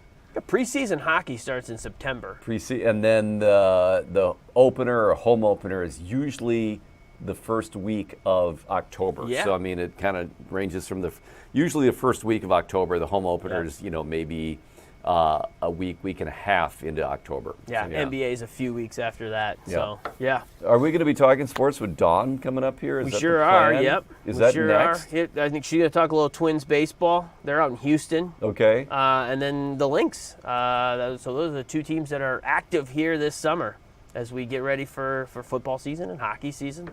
And is she next? Are we talking to her after a break? You bet. Will she be in here? You bet. Oh, okay. All of your wishes. Yeah, that's are coming awesome. true. All right, well, that'll be next. We also want to, again, if you've got questions for our senior producer, Amber Milner, about her journey with breast cancer, 1 year cancer-free, because it was a year ago today that she had her mastectomies. And so in about an hour, she's just like, you know what? You got any questions? Let me know. Just email us at allday@fox.com, and we'll talk about that journey. Certainly stressful, emotional, ups and downs, but it is a journey that a lot of women go through. So very important to talk about. Yeah. Okay.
All right, as promised, Dawn Mitchell's made her way in here to keep me a little company in here. It's good to see you. Good to see you, you had too. You had a little time off, did you? Yeah, I went home. I went to Cape Cod for the little bit of the weekend. Really? Just like in and out. Just saw old friends Kind from of like high going school. to Wisconsin, but a little further away. Yeah, Well, just yeah, get in, get out. But it's That's planes, it. trains, and automobiles to get to where I was. You know. That's a quote from I think it's the movie Stripes. It'll be just like going to. We'll get in, we'll get out. It's like going to Wisconsin. I don't know. Maybe yeah. I don't remember. I'll I have do to look remember that up. that movie. I didn't remember that Yeah, line. Yes, maybe like it's a going to different movie. Wisconsin, but it was So, well, beautiful. welcome back. Thank Did you enjoy any great food out there? The East Coast food. Of course, yeah. Down the Cape, you have to get all that. What'd you get? Did all you the get any good lobster? stuff. Did you get any other You know, seafood, or what do you do? This is a topic for, it could be a whole show. I didn't like seafood until I moved to the Midwest. I know. I grew up on the shore, right? And I hated it. You took it for granted, probably. No, right? I didn't like it. You just didn't like Nothing. okay. Nothing. I can barely eat tuna fish. And then I moved to the Midwest, and now I like sushi. And then my parents were like, what is going on? Lobster is too much work for me. It is a lot of work. If someone wants to cook it, cut it open for me, whatever, and I And can serve just it go, up on a, yep, here you go. Yeah, and Yep. I hated that as a kid. Yeah. So It is a lot of work, and it's messy, and it just seems like, yeah. still out on the whole mussels and oysters thing because it's a texture thing. And then someone said the sauces. You know, it's all about the sauce. Because it's just too, you know Okay. what the consistency, I'm not going to say the word, but you know. Yeah, I know what you're talking You have about. kids with runny noses. You know, that's what a mussel and a thing is. A little No, bit, yeah. Greek. We had some we were in Barcelona last fall. No, the year before that. Went to one of the food market, food hall places, and it's just phenomenal.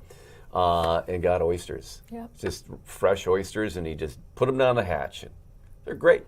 They're great. They fill you up. I don't know if it Well, has I protein don't know if or they not, really but- fill you up. I mean, it's Well, like a I little think it makes snack. me feel full without being full. Really? Well, I guess maybe Yeah. that's a good thing. But I didn't even try an oyster until I moved to Minnesota. Like who That is a would- little weird. And all like you go to oysters and I'm seeing, oh, like it says Duxbury, Mass, which is one of the towns I grew up in. I'm like, oh. And then they'll have like some towns on Cape Cod, So Duxbury is right over the bridge from Cape Cod. Basically, there's Duxbury and Plymouth, where the Pilgrims landed. Yep. And then there's the only thing separating the South Shore where I'm from and Cape Cod is the canal. That's the bridge, by the way. Oh, This okay. is my. The universal I'm going like symbol this. I'm like, what's for that? I go, bridge. you got to Yeah. go over the bridge. Call me at the bridge. That's the thing from back east. But Oh, and, good. then, and Whitman. So and I saw a bunch of people from high school. So that was kind of Well, good. Yeah. Well, welcome back. Glad to see you again. Yeah. Now So- I'm diving back into all things sports. here. Diving back in. Well, let's begin talking about. I mean, again, this is just fresh information with LeBron James Yeah. wanting to leave. Saying not just I wanting to heard leave, a couple he is weeks going to ago, leave. last week, that he was thinking about that too. So the fact that basically the stories are that he's come out and said it, Mm-hmm. I don't know if he said it exactly, but the capture of one of the stories I read was he said, "You can move on without me." I've heard from a couple of different people, and then I've also read that one of the teams that is looking about going after him pretty hard is the Golden State Warriors. Okay. So, so Well, that- let's see. that'll I'm be just interesting. reading in the Athletic. He has not yet decided where he'll be playing next season. Free agency beginning Today tonight. at 5 Yeah. o'clock our time. And Our then time, an NHL free agency begins tomorrow. Correct. So this is where we start getting into the fun tracking of it all. Oh, you call it fun. Well, it's fun when you're just a consumer of it. It's Yeah. not fun when you are It's a you know why journalist I of it. hate speculating. I Mm-hmm. hate guessing. If you don't know, you don't know. It's like I don't ever be like, well, if you don't know where people are actually talking about where people are going to land, it's like the draft with me. It is. Right? I am more like, yes, I can see where a player I would like to fit, but unless I have my ear to the ground and somebody is telling Yeah. me, it's all just guessing. Some of this is fun to talk about with the free agency, but Yes. it is guessing. With the draft, I just have no at all patience for all the guessing prior to the draft. The and mock the mock draft, drafts. And yeah. I'm like, you are wasting so much time because guess what? You're not the ones in the draft room making the call. So you are just spending all this amount of time over something you have no control over, Yeah. and you have to wait and see who gets drafted when. Yeah. And I'm sure it's entertaining for people, but I just, whatever. So LeBron, you think it might be LeBron. something with his son playing in the Lakers? I said my question to me was, do you want to give your son room to grow on a team on his own and not overshadow him? Did something happen? Is it just he just wants to move on? Like he doesn't think that this team in his window to play, in his, was he 42? He doesn't think they have it, Could and be that. Right. So but also who saying, you know knows? what, I'm not going to be here and have my son play in my shadow. I want him to be able to have Yeah. a spotlight on him so he can thrive. And we'll It's a never know combo. these answers, Who right? knows? We don't know any of these, but these are the thoughts that I always think. Like, what's the story behind the story? What is it really? And I don't know anyone personally that knows him, but it's usually one of those three Yeah. scenarios. Let's talk twins. You want to talk twins? Yeah, the Twins are Joe Ryan is on the mound tonight. He is playing Mike Burrows, facing Mike Burrows. So, they came off a series win over Houston, I believe. And No, they're playing Astros now, but they're coming off their last series win. But what I really do like is that they started again with a victory last night. They're winning these close games. And I like to see that because I think some people have already written them off, right? But the fact that they're pulling out these close one-run games, I think it shows that A, they're improving, and B, you know, they're pulling out the hard games. Yeah, and you know, the expectations are low or lower, but that doesn't mean they're not a competitive team. It's not like they're just, you know, cannon fodder here for the other teams in the league. This is a competitive team that can play some entertaining baseball.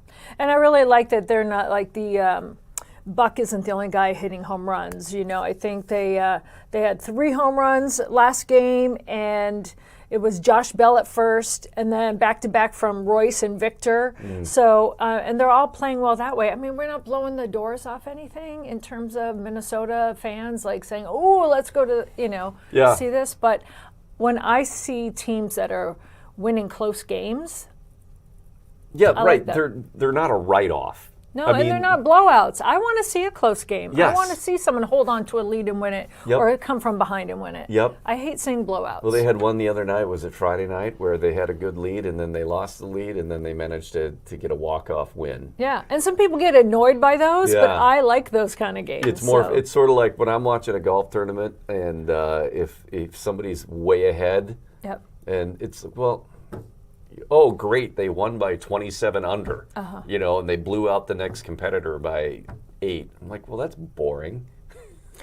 Right. I don't want to see that. Exactly. I don't want to see that. I mean, it's always fun if you've paid for a ticket and you're enjoying the day and you're doing all that and the team that you're rooting for is blowing them out, right? Because then you can just kind of like have more fun and whatever. But yeah, just especially as what I do for a living, I like them to be close. All right. And then we got the Yankees coming up after this series, so that's always something. I haven't looked at the schedule. Yeah, so they've got after this series they're on the road.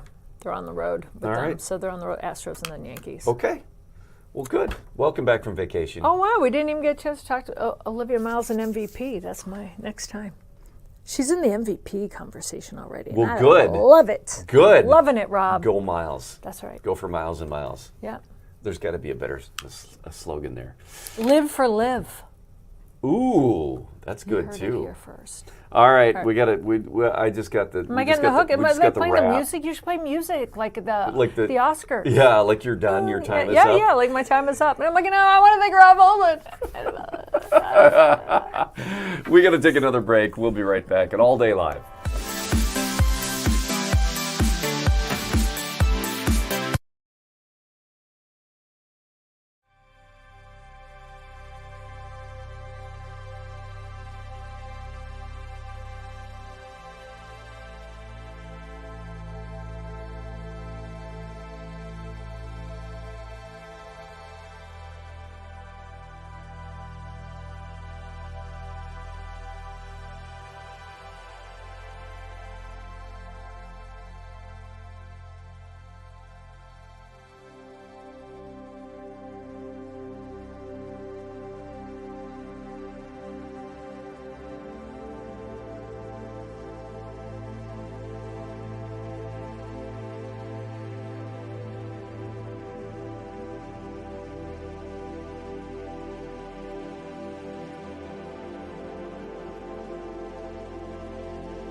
Welcome back to All Day Live, now the 1 o'clock hour on this Tuesday afternoon. Let's see what's coming up here in this hour. We're going to be talking mosquitoes in about a half an hour with mosquito control because, you know, 'tis the season.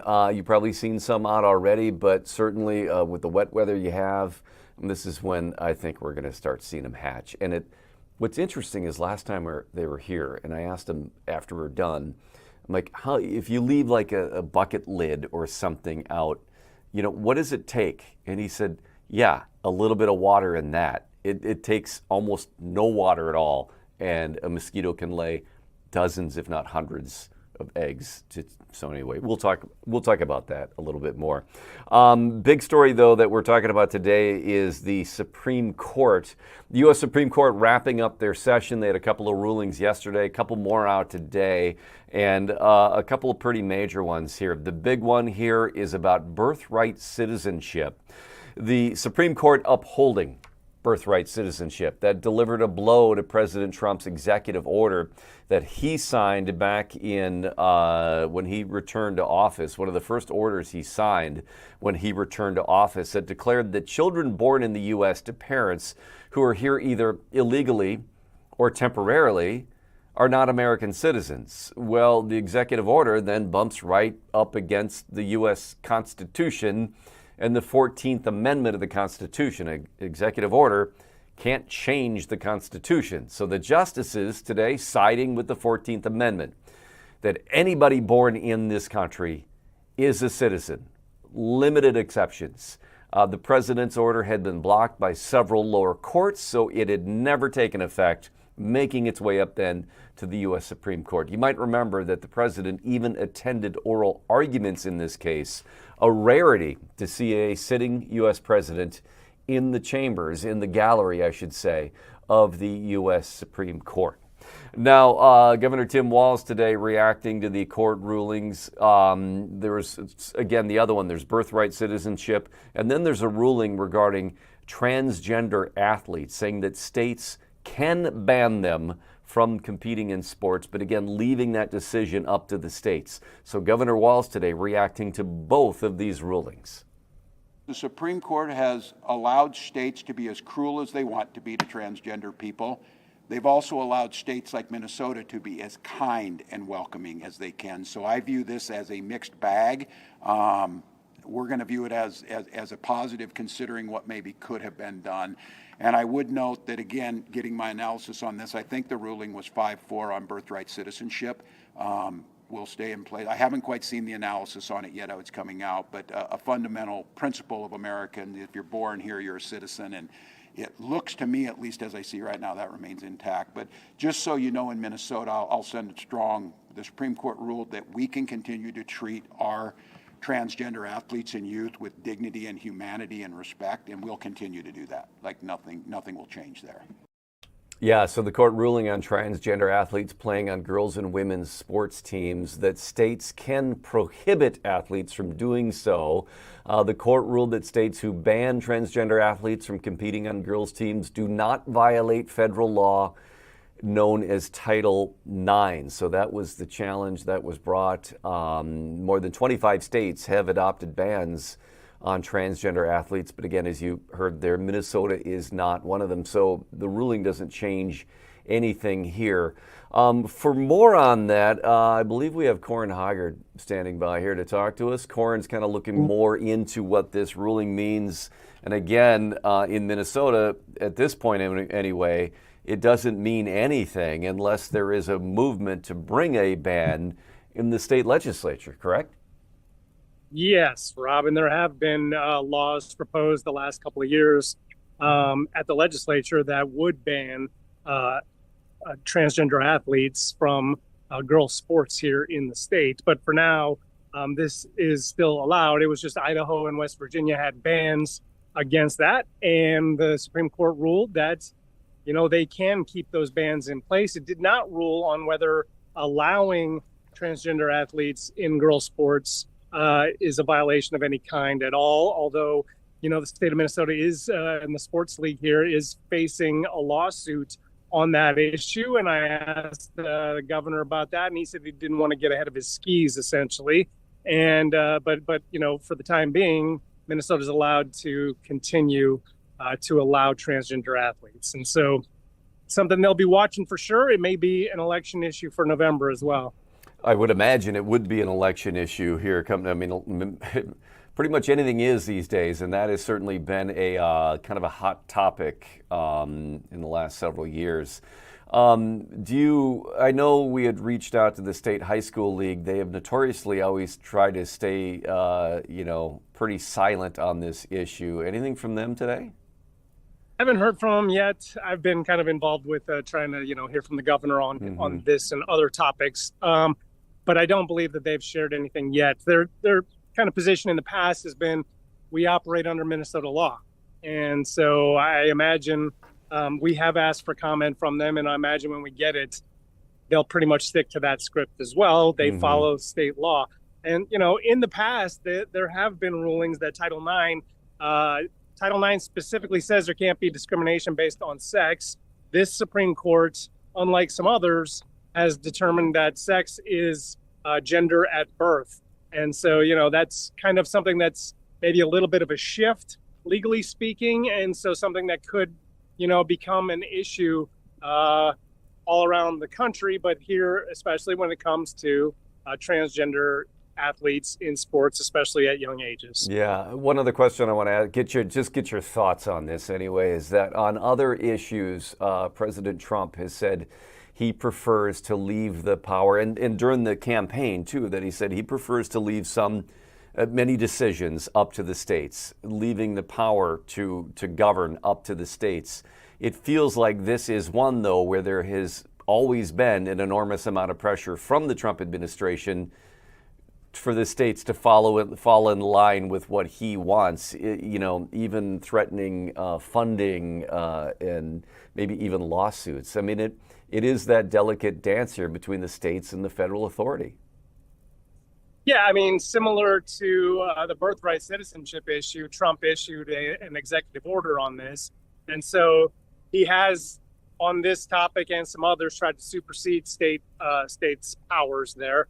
But as of now, at least, the Supreme Court has left it in the states' hands. And so, states like Idaho and West Virginia that are banning it, they can do that.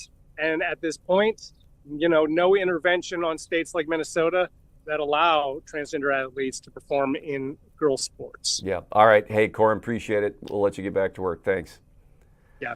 All right. Another thing today, July 4th on Saturday, observed on Friday. It means, and I have a boat, haven't headed out this year for various reasons yet, but when we've been out on the July 4th weekend, it is very, very busy. And that includes law enforcement on the water. One of the busiest weekends to see law enforcement at the St. Croix River, where we often go. You'll see the DNR from both Minnesota and Wisconsin. You'll see county sheriffs from 4 different counties. You see the U.S. Coast Guard out there on a federal waterway. It is a very busy place. So the message today, and we get this every year, from the Minnesota DNR and law enforcement is for boaters to stay safe.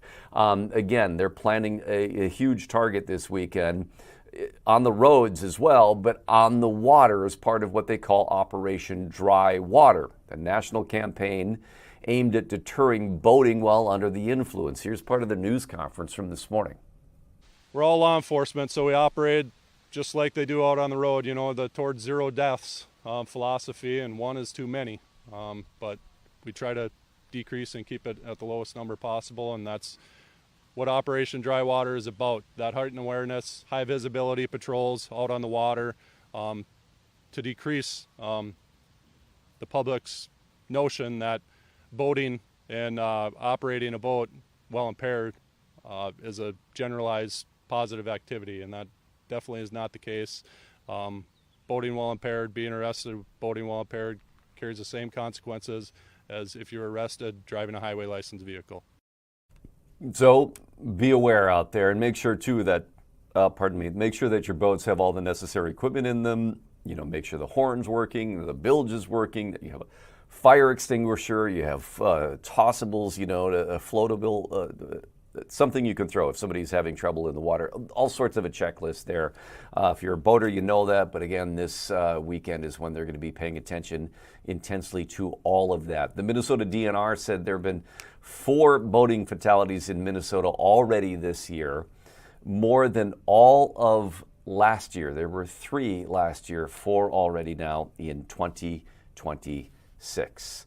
All right, a little over half an hour now. You're going to be hearing from our senior producer, Amber Milner, who is celebrating a big milestone today, 1 year of being cancer-free. No evidence of disease. Her mastectomies 1 year ago.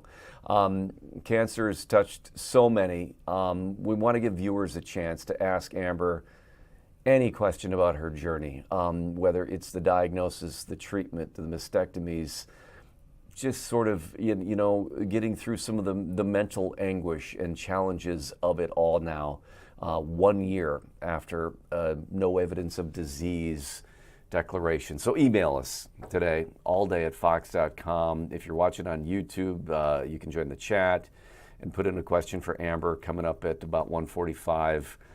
She'll answer whatever question you have as we chat about this important anniversary for her.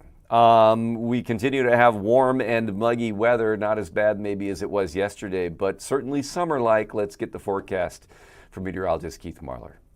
Well, our early morning storms and our rain got on out of here no problem, leaving us with some sunshine and certainly humid conditions, but not as oppressive as yesterday. And that's the trick, isn't it?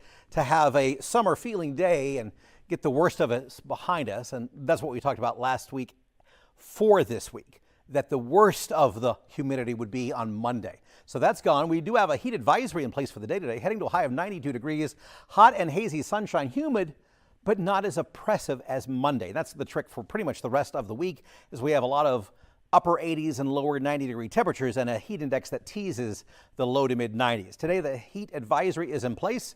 Probably not so, though, off and on for the next several days, though. A chance for some storms very late tonight into tomorrow morning, with a refiring of some storms late tomorrow with a lot of thick air in between.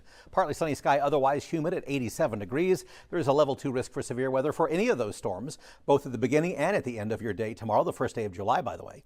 Thursday, hot sunshine, a high of 90, maybe some evening storms that would linger into the night. And early Friday, steamy 88 degrees. Again, heated to seas in the low 90s on both of those days. And your 4th of July, a little unsettled, but that was way out there on day 5. A lot of time to kind of hone that forecast in there. Finally breaking down the humidity as a whole and getting back to some just pleasant sunshine into the early days of next week.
All right, welcome back to All Day Live. You know, let's see, a little bit before we came on the air here at noon, but during our 11 a.m. All Day Live, the U.S. Attorney for Minnesota, Daniel Rosen, held a news conference that also involved the Drug Enforcement Agency and the FBI and the interim police chief for Minneapolis and the Hennepin County Sheriff, all together to announce charges in a pretty sweeping drug trafficking bust, a major investigation, multiple defendants, two major Minnesota-based drug trafficking organizations. It involves fentanyl and firearms and violent crimes. We're going to be talking to Karen Scullin about this to get more information in a minute. But before we get to her, here's a small portion of today's news conference. Today I can inform you of the unsealing of 2 indictments, charging a total of 25 members of 2 drug trafficking gangs operating on the streets of Minneapolis, and the arrest this morning of most of them. Today, a superseding indictment relating to the drug trafficking street gang known as the Family Mob, an indictment that supersedes the indictment we announced to you a couple of months ago, which adds 9 defendants to that indictment and very serious new drug trafficking charges, as well as new charges of murder. Also unsealed today is a new indictment charging 11 members of the drug trafficking gang known as the G Block with drug conspiracy crimes. All right, that was Daniel Rosen, the U.S. Attorney for Minnesota. Karen Scullin was at that news conference and joins us now to talk more about this. If we've got Karen, I know she was having a little technical issue. Hi, Karen, there you are. Hello. Enjoying the air conditioning I see in your car, right? Yes, definitely. I like the warm temps though, but yeah, a little AC isn't so bad once in a while. I know you do. That's why I kind of half expected to see you outside, because I know this is the weather that you wait for. Definitely. Yeah, yeah. I'm a summer girl, but yeah, the press conference, it was interesting. It was you know, they do several of these now and then. This one, of course, about drug trafficking, a lot about fentanyl. They did talk about meth, crack cocaine as well. He mentioned just there in that soundbite the 2 gangs that are involved are the Family Mob and the G Block. And, you know, a lot of us in the media were saying, we haven't heard of the G Block before, maybe the Family Mob, but those are a couple of new ones. But these were gangs that were not working against each other, but rather parallel to each other. So it sounds like the primary areas of concern were at Lake Street and Park Avenue, and then 19th and Nicollet. We were just over there in both locations. Looked pretty good from what we could tell. Nothing going on. Didn't look like any problems, you know, at this point. I heard the attorney said that that it would put a dent in the fentanyl problem, but you know, unfortunately, this is just a situation where you just got to keep after it, and that's what they're going to do. Yeah, it always seems like that with these, you know, major busts, but yet, you know, somebody might just come in and fill the void. You know, it's like the old story of the Dutch kid putting fingers in the dike and, you know, plug a leak and another one pops up. Right. They did say, though, that, I mean, this was a major operation that had been going on for a while and involved some violent crimes as well. Right. I think they said 1 homicide and maybe a couple of attempted homicides. I'm not sure on that second part, but certainly 1 homicide involved as well. There was enough fentanyl on the street for 333,000 potentially deadly doses of fentanyl from these 2 gangs. So quite a significant takedown, but also maybe more importantly, I don't know, it got into the upper hierarchy of these 2 gangs. So they took down some bigwigs in these 2 gangs, which is how you really kind of basically destroy gangs. So they do think it has a significant impact. It will have a significant impact on these 2 gangs and their ability to operate, because they were kind of the ones running things through there. And you know, it was bad. Yeah, that's a lot. That's a lot of fentanyl, and as we've learned, it takes very little, tiny amount to create a fatal overdose situation. And you know, and you've heard, and I've heard too, that the cops are finding fentanyl laced into everything. I mean, it's used to cut into all these other drugs to increase their addictiveness or strength. Right. Yeah, it's incredibly dangerous, and of course, a lot of people don't know that it's mixed in, and then they take it, and then bad things happen, and sometimes it ends up being fatal. So really, kind of a horrific situation. There were 25 people indicted. Part of it was from a superseding indictment. There were 9 added to that.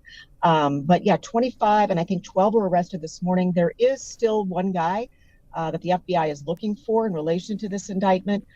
They kind of put a help or a wanted poster out on that guy. So still some work to do on this case, but yeah, it looks like the DOJ is on it, and there'll be, some court proceedings in the coming days. Yeah. All right, Karen, thanks so much. Again, a major step, but as you said, and as they said, it'll make a small dent. That's the sad part. Yeah, but important one, but an important one. An important one, no doubt. Karen, thanks a lot. All right, thank you. All right, some other news happening this morning is interesting here. Governor Walz highlighting the launch of a new office, Minnesota's Public Service Office, which is connecting people to opportunities for public service. And there are organizations that benefit from that and from these what are called Service to Success grants that allow people to work in public service, including the open cupboard food shelf. That was where he and the First Lady and several others went today to discuss the rollout of this new office, which again, expanding access to public service opportunities. So here's a little bit about what the governor had to say about this. Resilient communities are built on what we give back. We knew this in Minnesota, that the statistics show that. We volunteer at a higher rate than almost any other state. We give to charity at almost a higher rate.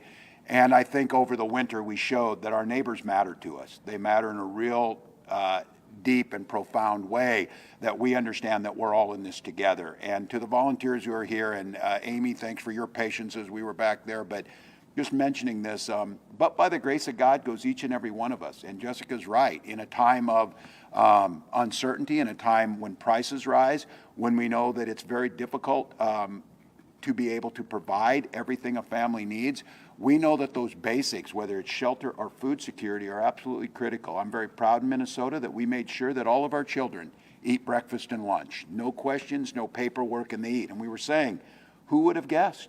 Truancy rates went down and graduation rates went up. Discipline issues went down and children's well-being increased. And those are things that make a conscious effort.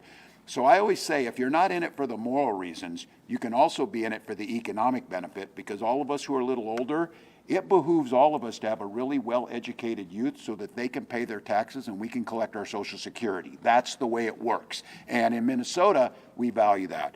I'd also like to note on this too, that the benefit we get from volunteering, we know through research that mental health and mental well-being increase when we're able to give to others. And listening to some of you here, it's not an unusual story to say, when I needed a little help, this place was here. Now that I'm on my feet, I'm here paying it forward. And that is a very, very Minnesota thing to do. All right, that was Governor Walz at Open Cupboard, a food shelf. Again, talking about the Office of Public Service that connects people to grants and connects people to public service opportunities, such as helping a food shelf. We got to take another break right now. When we come back, I think we're going to be talking about the World Cup, which has booted us off of our own airwaves to the Fox Local app and YouTube and our website. But we got to talk about it because as they get into this knockout round, the round of 32, it's a little spicy. We'll do that next.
All right, welcome back to All Day Live. Let's see. Ryan joining us now to talk about football, soccer in the U.S. Soccer in the U.S. Yeah. Yes. The knockout round, which is elimination round, which is the round of 32. There's all sorts of terms for this here in the World Cup. So you watched the games last night. I did. I saw both these upsets, and these are big upsets. So we saw earlier in the evening, I guess you would call it, in Boston, we saw Germany lose to Paraguay. Now, flashback, the U.S. beat Paraguay, I believe, 4-1 in the opening match for the U.S. Yeah. And the U.S. looked phenomenal in that match. And I think everyone was wondering, was the U.S. really that great, or is Paraguay just not very good? And now we have the answer to that second part of that question. Paraguay They're pretty good. Is pretty good because they knocked out Germany. Let me look at these scores here. So that Did it in penalty kicks. That bodes well for the U.S., who play tomorrow. Yep. And I'm warning you, I'm about to sneeze here, so I don't want to So if I need to. I don't want to take you by surprise here. I just feel it. I would be potentially yes. building. As you mentioned, the U.S. plays Bosnia-Herzegovina tomorrow on Fox 9. That is a 6 o'clock game. Yes. Did that sneeze pass? Did I buy you enough time? It's starting to calm down. Okay. I think it's going to happen, though. I don't know. Okay. So I'm ready. So let's see. Germany, Paraguay. So what was the ultimate score on that one then? So Paraguay won in penalty kicks. Okay. And it went back and forth. Paraguay had a number of chances to either win by scoring a penalty kick or by a save, and Germany had some opportunities to get back in it, but ultimately Paraguay did get it, I think, in round 6. So yeah, tied 1-1, and they won 4-3 in the penalty kicks. Yep, sounds about right. And then, the other one was, you mentioned Morocco, and that was also a penalty kick, the Netherlands and Morocco. Yes, and so when we say upsets, Morocco finished 4th in the last World Cup, and Netherlands is a powerhouse and considered a team that could win the World Cup. So this one wasn't as big of an upset. This was a marquee matchup for the round of 32, which just happened to go Morocco's way. That happened last night in Monterrey, which was a great scene. Some of these World Cup venues have been a really great scene. All of the Mexican venues have been fantastic. Seattle has been very good here. It was just a remarkable game. That also went to penalty kicks, and Morocco won. So they advance. The Dutch go home. Okay, wow. Let's see. Norway was playing today. That is happening right now. They appear to be winning 1-0. Hannah, help me with my vision. 1-0 Norway. That's what it appears to be. Yep. So which means Over we can Ivory get more of Coast. the rowers. It was great to see the Norway fans showing up at the golf tournament over the weekend to cheer on the Norwegian golfer, and then they're doing that. Yep. And then this morning, as I see them getting ready for the game, and it's just they're a fun bunch, kind of like the Scots were fun to have around. They drank all the beer in Boston. Yeah, I don't know what the Norwegians have been doing, and if they've drank anybody out of beer, I don't know. So then France and Sweden today at 4. Correct. Mexico, Ecuador tomorrow. Or no, that's tonight, late tonight. And then England and the Democratic Republic of Congo tomorrow. Belgium, Senegal, USA, Bosnia and Herzegovina. Yeah, and the USA, if they were to advance, they get the winner of the Belgium. And what was the other team you said there that plays Belgium Senegal. tomorrow? Senegal. So the winner of that game would meet the winner of US and Bosnia-Herzegovina. So that is tomorrow. Mexico plays tonight in the round of 32. I believe in Mexico City. So, well, that'll be fun. Another great, yeah. It's been a lot of fun. Yes, Mexico City Stadium. Yep. That'll be great. And I didn't see. I keep getting on the wrong page here. Where does the? I'm sorry, I'm navigating while talking. The U.S. plays tomorrow. They're in Santa Clara, so the Bay Area, home of the 49ers. San Francisco Bay Area Stadium. Yeah. Yeah. Levi's Stadium. Yeah, but for the World Cup purposes, They can't use the sponsored name of a stadium They can't. unless those sponsors are also sponsors of the World Cup and FIFA. Yeah, we So- know it as Levi Stadium. Yep. It's called San Francisco or Bay Area Stadium, whatever they're calling it. Yeah. Yeah. Okay. I am going to take a break so I can sneeze. Get that sneeze out, and if we come back and it's just me, the sneeze was... No, I just need to find some Kleenex, which Okay. there are none in here anywhere. So We'll let you have a break here. I believe the folks from Mosquito Control are here to talk about West Nile is a big part of it, detected here in Minnesota. So that obviously becomes a concern, and this is the time when, with all this moisture and the heat, get ready for the mosquitoes. They're coming. They're here. Yeah. Yeah. Can we take a break? And I'm going to go find some Kleenex. We'll be right back.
Welcome back to All Day Live. I got to talk about skeeters now. The Minnesota unofficial state bird, essentially. Important every year because it's not just that they're a nuisance, they are disease carriers as well. And West Nile virus has now been detected in 3 counties, Hennepin County, Ramsey County, and Dakota County. So that is one more reason to be careful about making sure that you don't, encourage a giant mosquito hatch in your yard. So joining us now is Jordan Manley, vector ecologist with the Metropolitan Mosquito Control District, and appreciate you being here. Thanks for having me. This is what's interesting. I mean, how much of the hatch are we seeing at this point? I haven't really noticed that many mosquitoes yet in the metro area, and we're at the end of June now. I mean, certainly we've been through a lot of hatch cycles at this point. This has actually been a really unusual year. We've gotten, a lot of instances where it's rained, but it hasn't rained enough to really get the mosquitoes going. Well, it's rained a lot more recently. Yeah, recently, for sure. Recently, we've had over 1 inch of rain within 24 hours, and that's really where our concern lies. One of the major concerns when we think about these mosquitoes is that they can hatch in a variety of different habitats. Mm-hmm. So predominantly